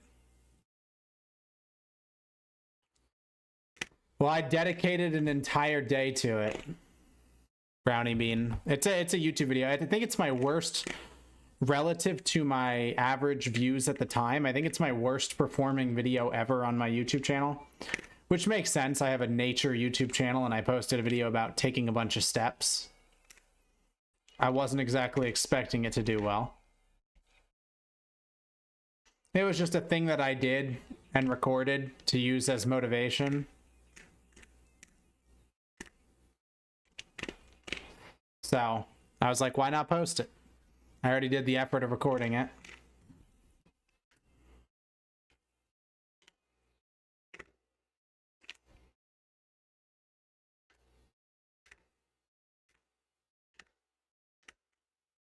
Wow. All right, I need to do some 19. I need to get like properly warmed up. This is just not the vibe right now. I've just been in like a state of not warmed up.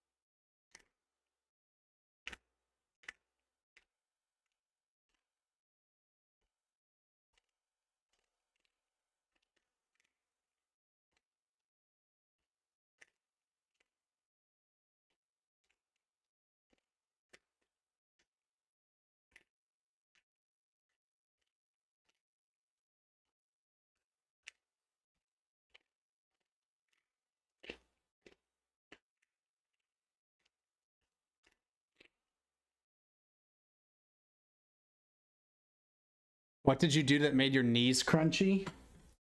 What are you talking about? Am I crunchy? Did someone else say their knees crunchy? Oh. Someone in chat said that.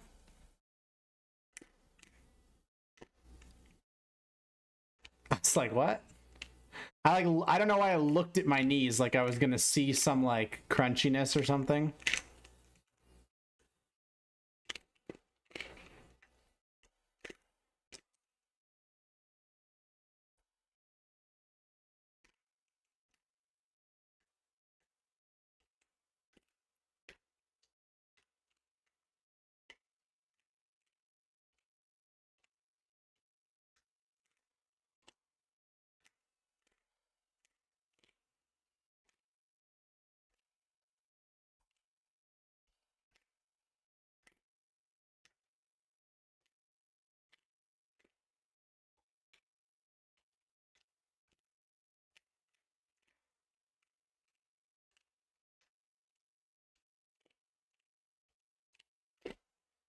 What a 5-tap. Does Big Glove make gaming easier? In a way, yes. It makes it so that when I tap on the controller, fucking hell. When I tap on the controller, there's less friction. So the controller doesn't move away from my hand, which would make it hard to then, you know, do the next tap because the controller would be in a completely different position.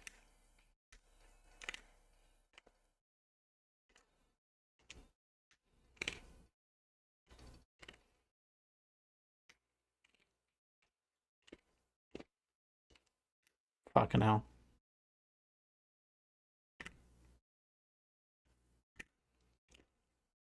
That would have been cool.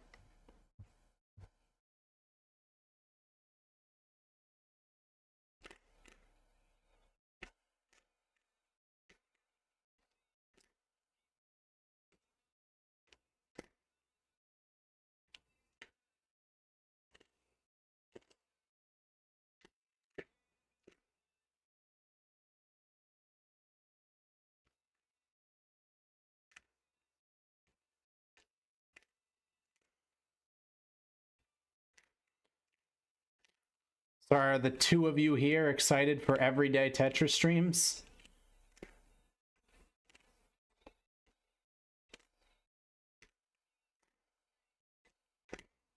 Fuck.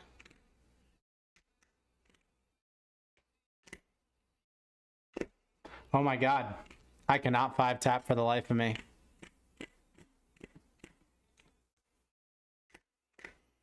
Depending on how much homework I have. That's fair.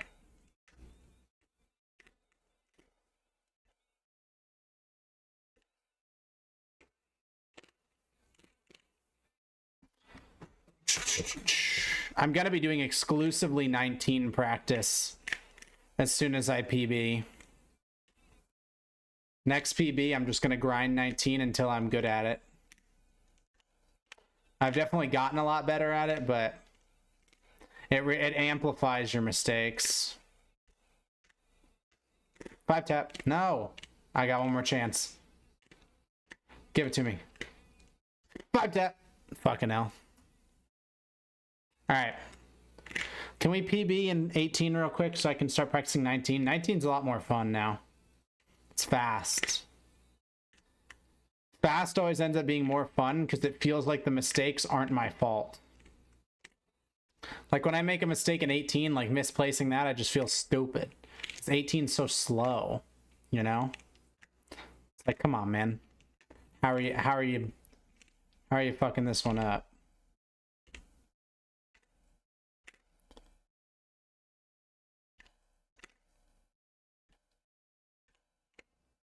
The new level rush. Suppose you could call it that. Just playing on a faster speed feels like I'm really testing my mechanics. And here I'm testing my mechanics too, but in a different way. It's like an execution test. If you play Melee, you'll know what I mean. It's like a Marth spamming F smash. Like, this is a test of my mechanics, yes. But it's like testing me in a very simple and slow way. And so when I fuck it up, it's very frustrating.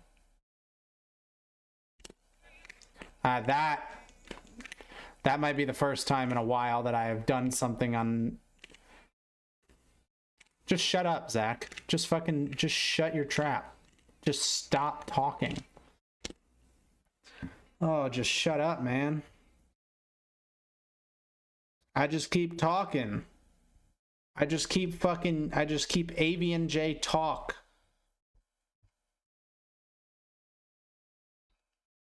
Are you a believer, chat? I have no idea, Butterscotch.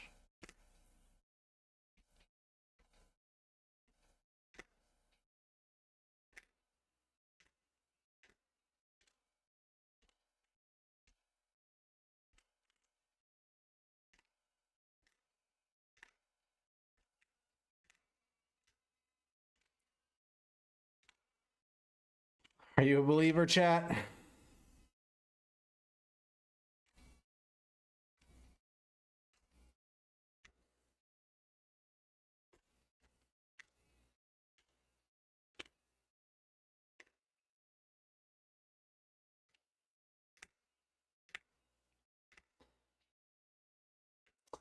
I've yet to figure out the exact amount, Brobo. From what I've heard from some very good players, it seems to be about 2 hours. It's typically how long they can play before their play just starts getting significantly worse.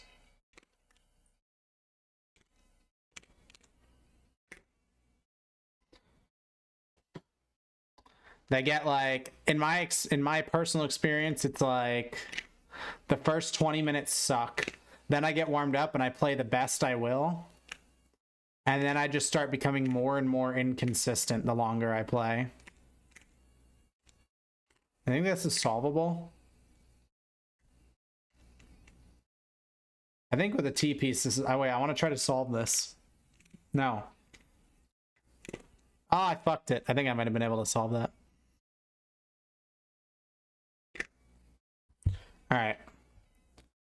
Focus. Okay.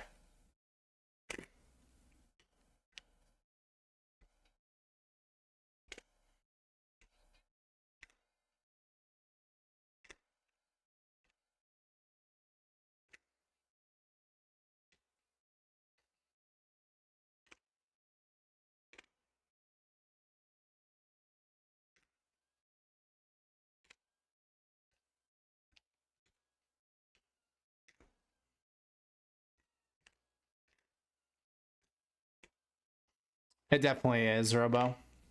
But to a point you get to, ideally you want to get it to the point where like you can play pretty damn well with your like your C game. That's sort of my problem right now. My A game is really good. Like my A game is way above my PB. But on an average day, I'm playing at like a B or C level. And my B or C level is so much worse than my A level. Basically, my peaks are so much higher than my lows.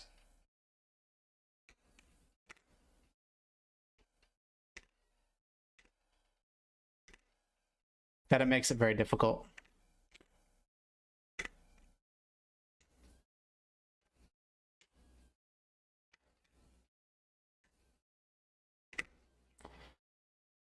Brings you into your A level? I have no idea.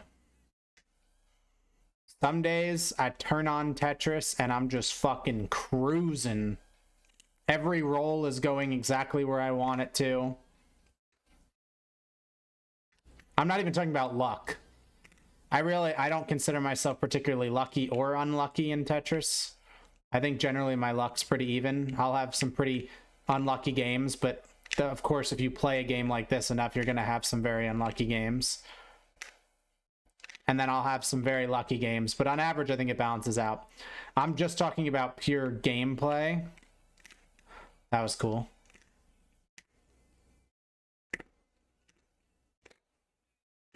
Why didn't that burn? That's the one thing that wouldn't burn. Like, that's just such a dumb mistake. I'm totally fine to 100,000 points, and then this is literally the only line on the board that would not burn because of this hole. I needed to flip it upside down, but I'm used to doing it the other way.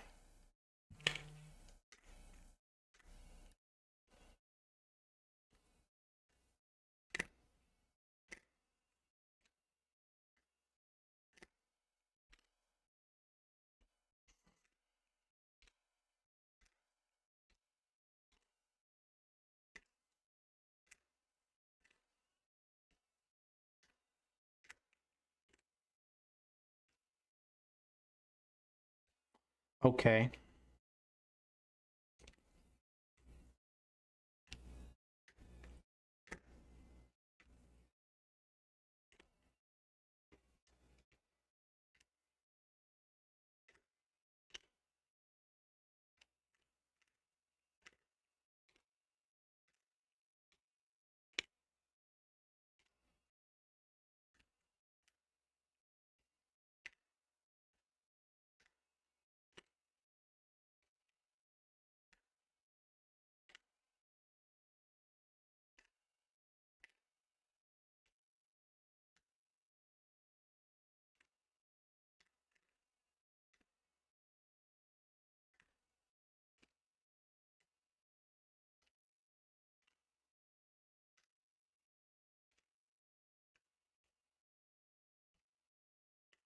God, Gord was so nice. What a nice and interesting guy. I'm very glad that when they first of all somehow stumbled across my YouTube channel and decided to, for some reason, ask me to participate in Fish Game in any form. They're all very kind and talented. It's incredible. More so than I could have expected.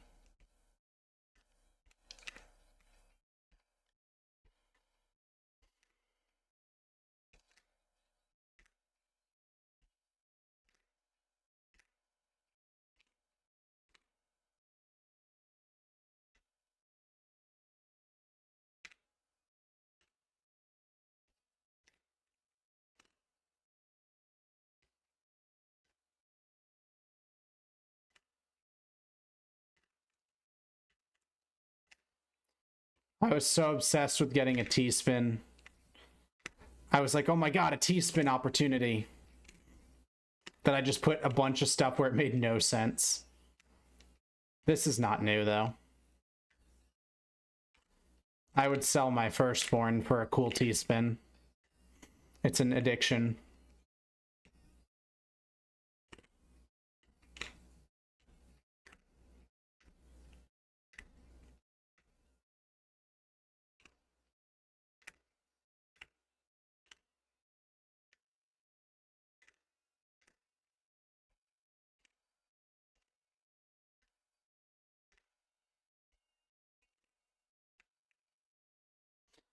Do you think there's like an old conservative woman somewhere who has bumped this song and not listen to the lyrics whatsoever and realize he's just saying the gayest shit. But she's just like bumping it. This is her shit, you know?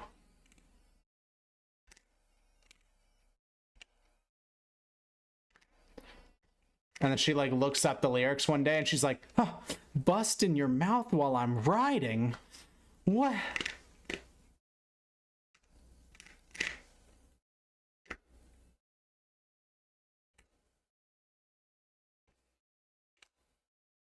What is with this new age of new chatter? They come in, say one random thing about Scooty, and it's always like a mean thing. Like, what did you intend to get out of that message, man? Like, think about the way that you interact with other humans for a second. No one's going to want to be around you.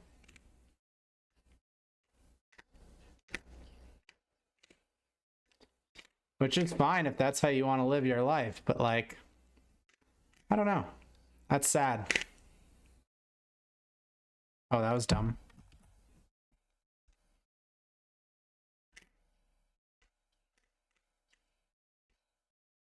I'm not even gonna ban you because I just feel bad for you. No, I am not a balloons player. Oh, that was dumb.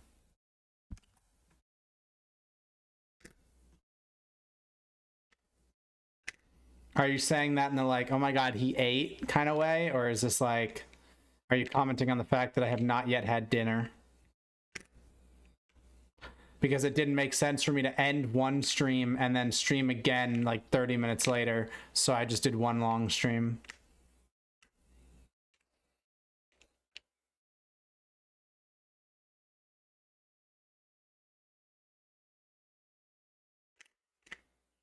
You ate up?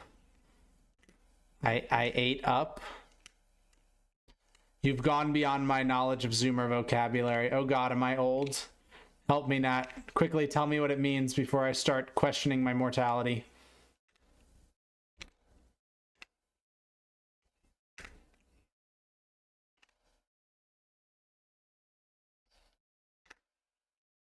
You did good? Oh, that's what I said. I ate. Like, oh my god, I ate, you know? I did great. You ate, girl. Fuck. I was demonstrating that I know what you ate means.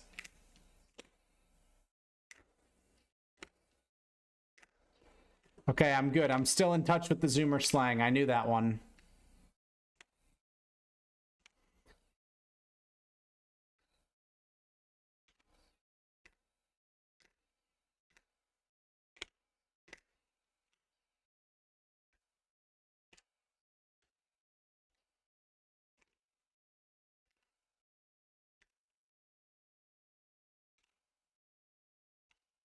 What am I don't know why I thought that looked different. You also probably should eat, though. Yeah, eventually.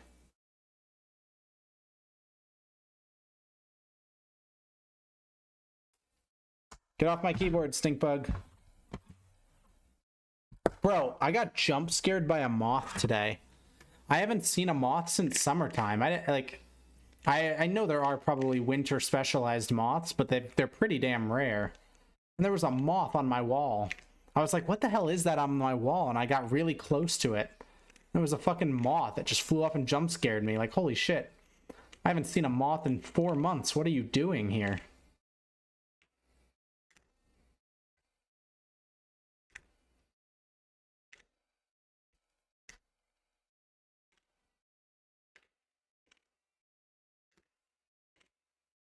Uh-oh, my rolling's getting good. I feel myself warming up. It's finally happening. Like, an hour into Tetris.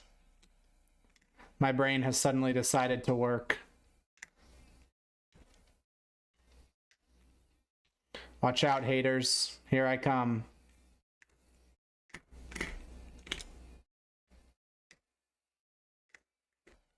Never mind.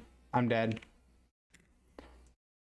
I was cooking. I was eating for a second.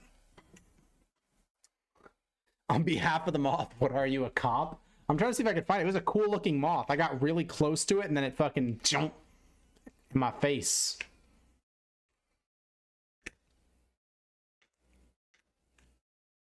Moths are dope. I wish more just showed up in my house. I would not be mad about that. I get a lot of bugs in my house, but they're the wrong bugs. It's all just ladybugs and stink bugs. If I was getting cool moths or beetles in my house, I would be a lot less upset with animals in my house. But it's just fucking ants and ladybugs and stink bugs.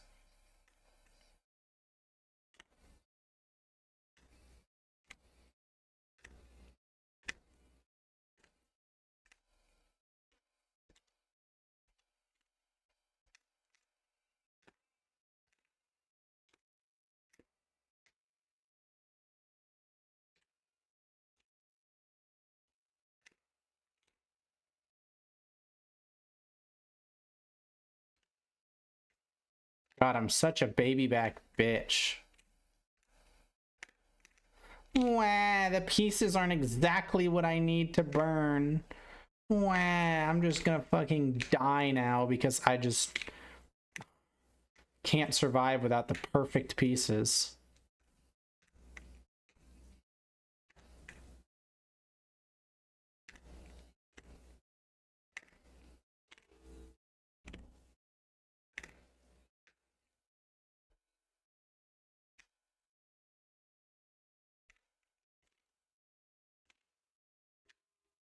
You're a child star.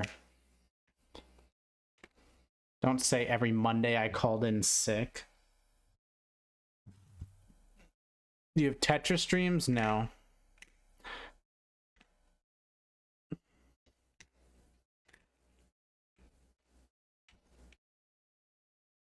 I don't really have many dreams in general though, so it may just be on account of that. All right, today might have to be a 19 kind of day because my level 18 is not going well. We're just gonna have to practice 18 today, I guess.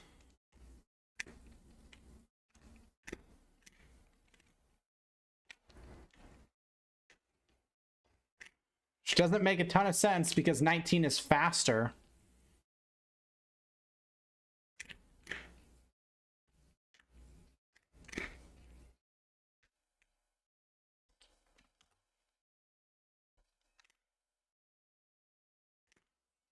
Hey JJ, how you doing?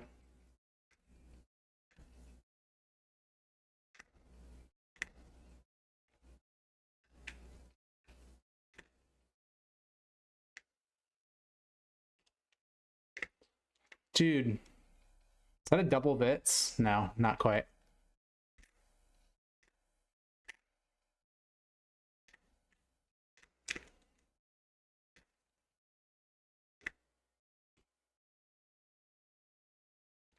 Oh, what a great idea. I've never done that before. That's a good idea. When I have that weird, awkward little lip and I don't want to rotate it, I can just do that and then wait for a square.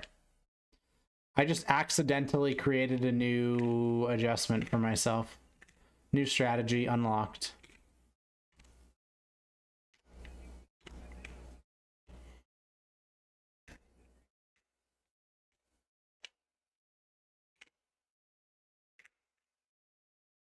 Why'd I do that? Because I'm a doofus, that's why. And doofuses will always do doofus things. Good burn, though. As efficient as it gets.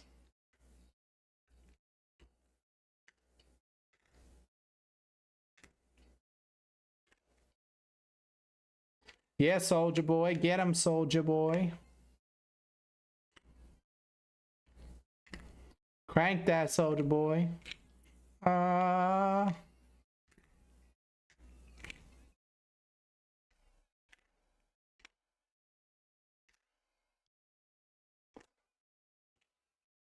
Okay, soldier boy.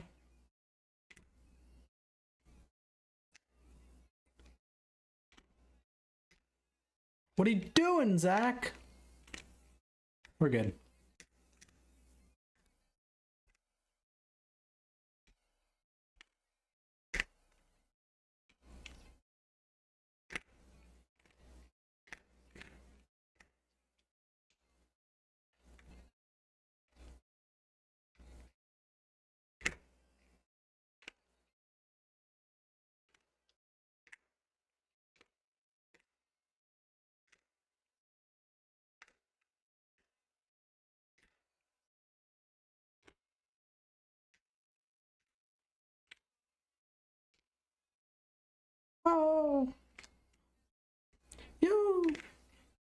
Yo.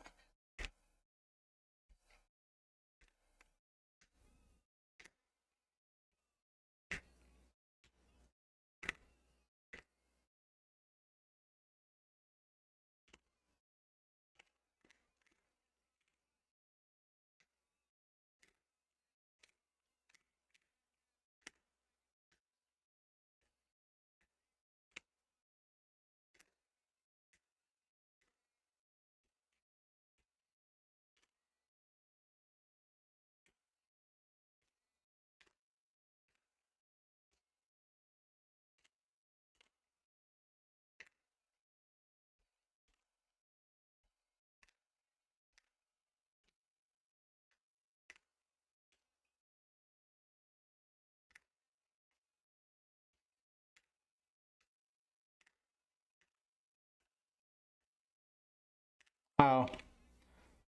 I've done fucked it.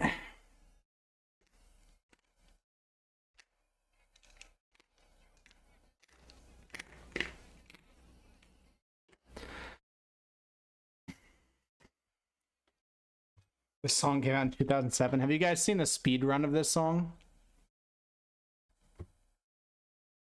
Where you make that song as quick as possible? All right, this is my last song for the night.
All right, last game of Tetris.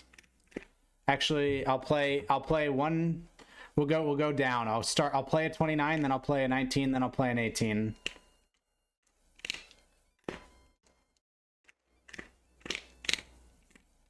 Oh, I rolled a bit too early. Okay. All right. 19. At least I clocked in for the day. You know what I'm saying? I'm not going to play well every day, but I clocked in today.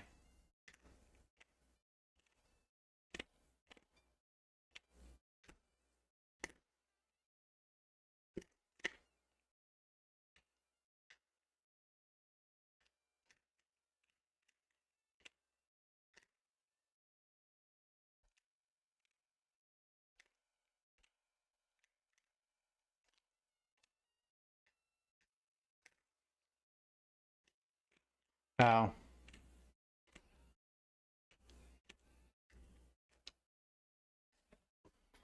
Don't have to do well, you just have to do some. That's a good quote. I do have to do well eventually to hit my goals, but today we're just pushing past a barrier. Today we're just clocking in. We're doing our hours. Even if it sucks, even if it's difficult, even if I don't want to be doing it because I feel like I'm playing like shit, I'm here. And I'm playing the game. And I'm taking it seriously. And I'm trying not to get frustrated. Even though I keep doing terribly stupid mistakes.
I was like, I'll just fucking line my way to level 19.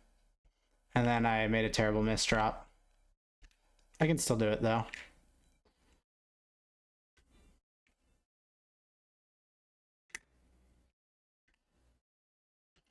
Just gonna line our way to 19. One line at a time, we're going to level 19.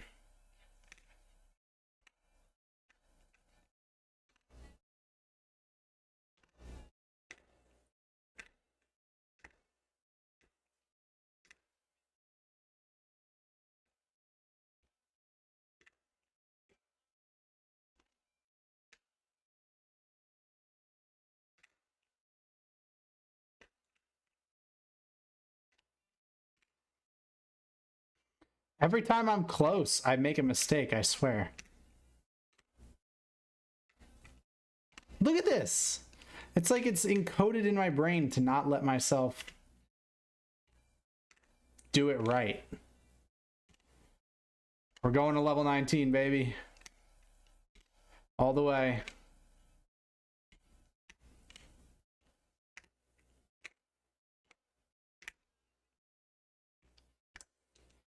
What am I doing? Every time I make some sort of weird, uncharacteristic mistake. Every time.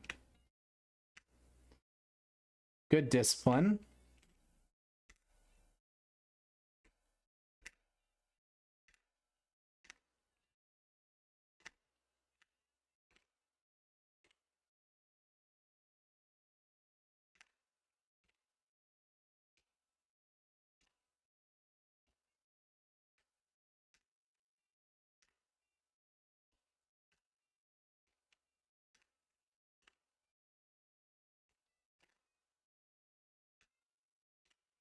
Holy shit, we're actually gonna go to level fucking 19 just on burning. This may be the worst transition score in the history of people getting to level 19. I don't know if I've scored a single Tetris. Have I scored a single Tetris?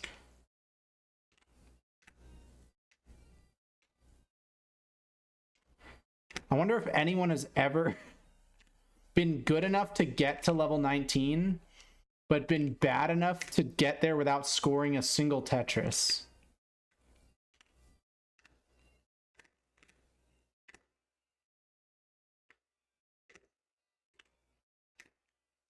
There's my Tetris. Let's go, baby.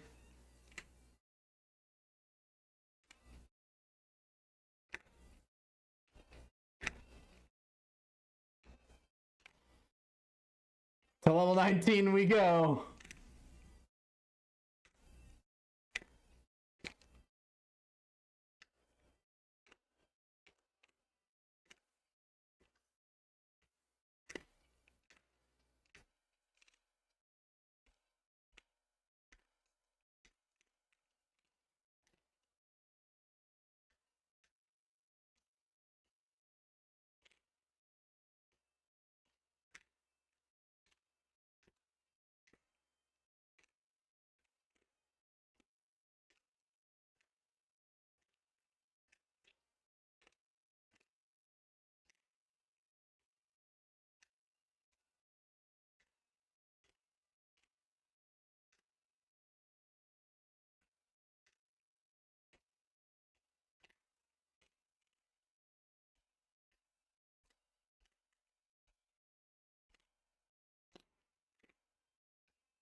Shit.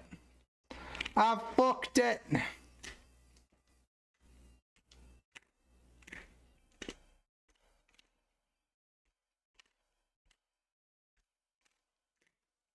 Oh, I fucked it again. I actually had a chance to make it back. Hey, look at that.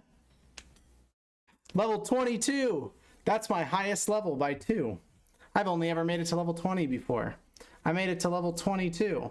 And I only scored 200,000 points. Talk about efficiency. My God. Who is this guy? He gets to level 22 with 200,000 points. Well, it's a line PB, 163. That's pretty cool. That is my highest line by far. That is my highest line by far. All right, I'll take a PB of any sort. Thank you very much for watching. I will be back tomorrow. As a reminder, I am doing Tetris at least an hour every day. I am clocking in, and I am going to get better at the video game. Have a good night, guys.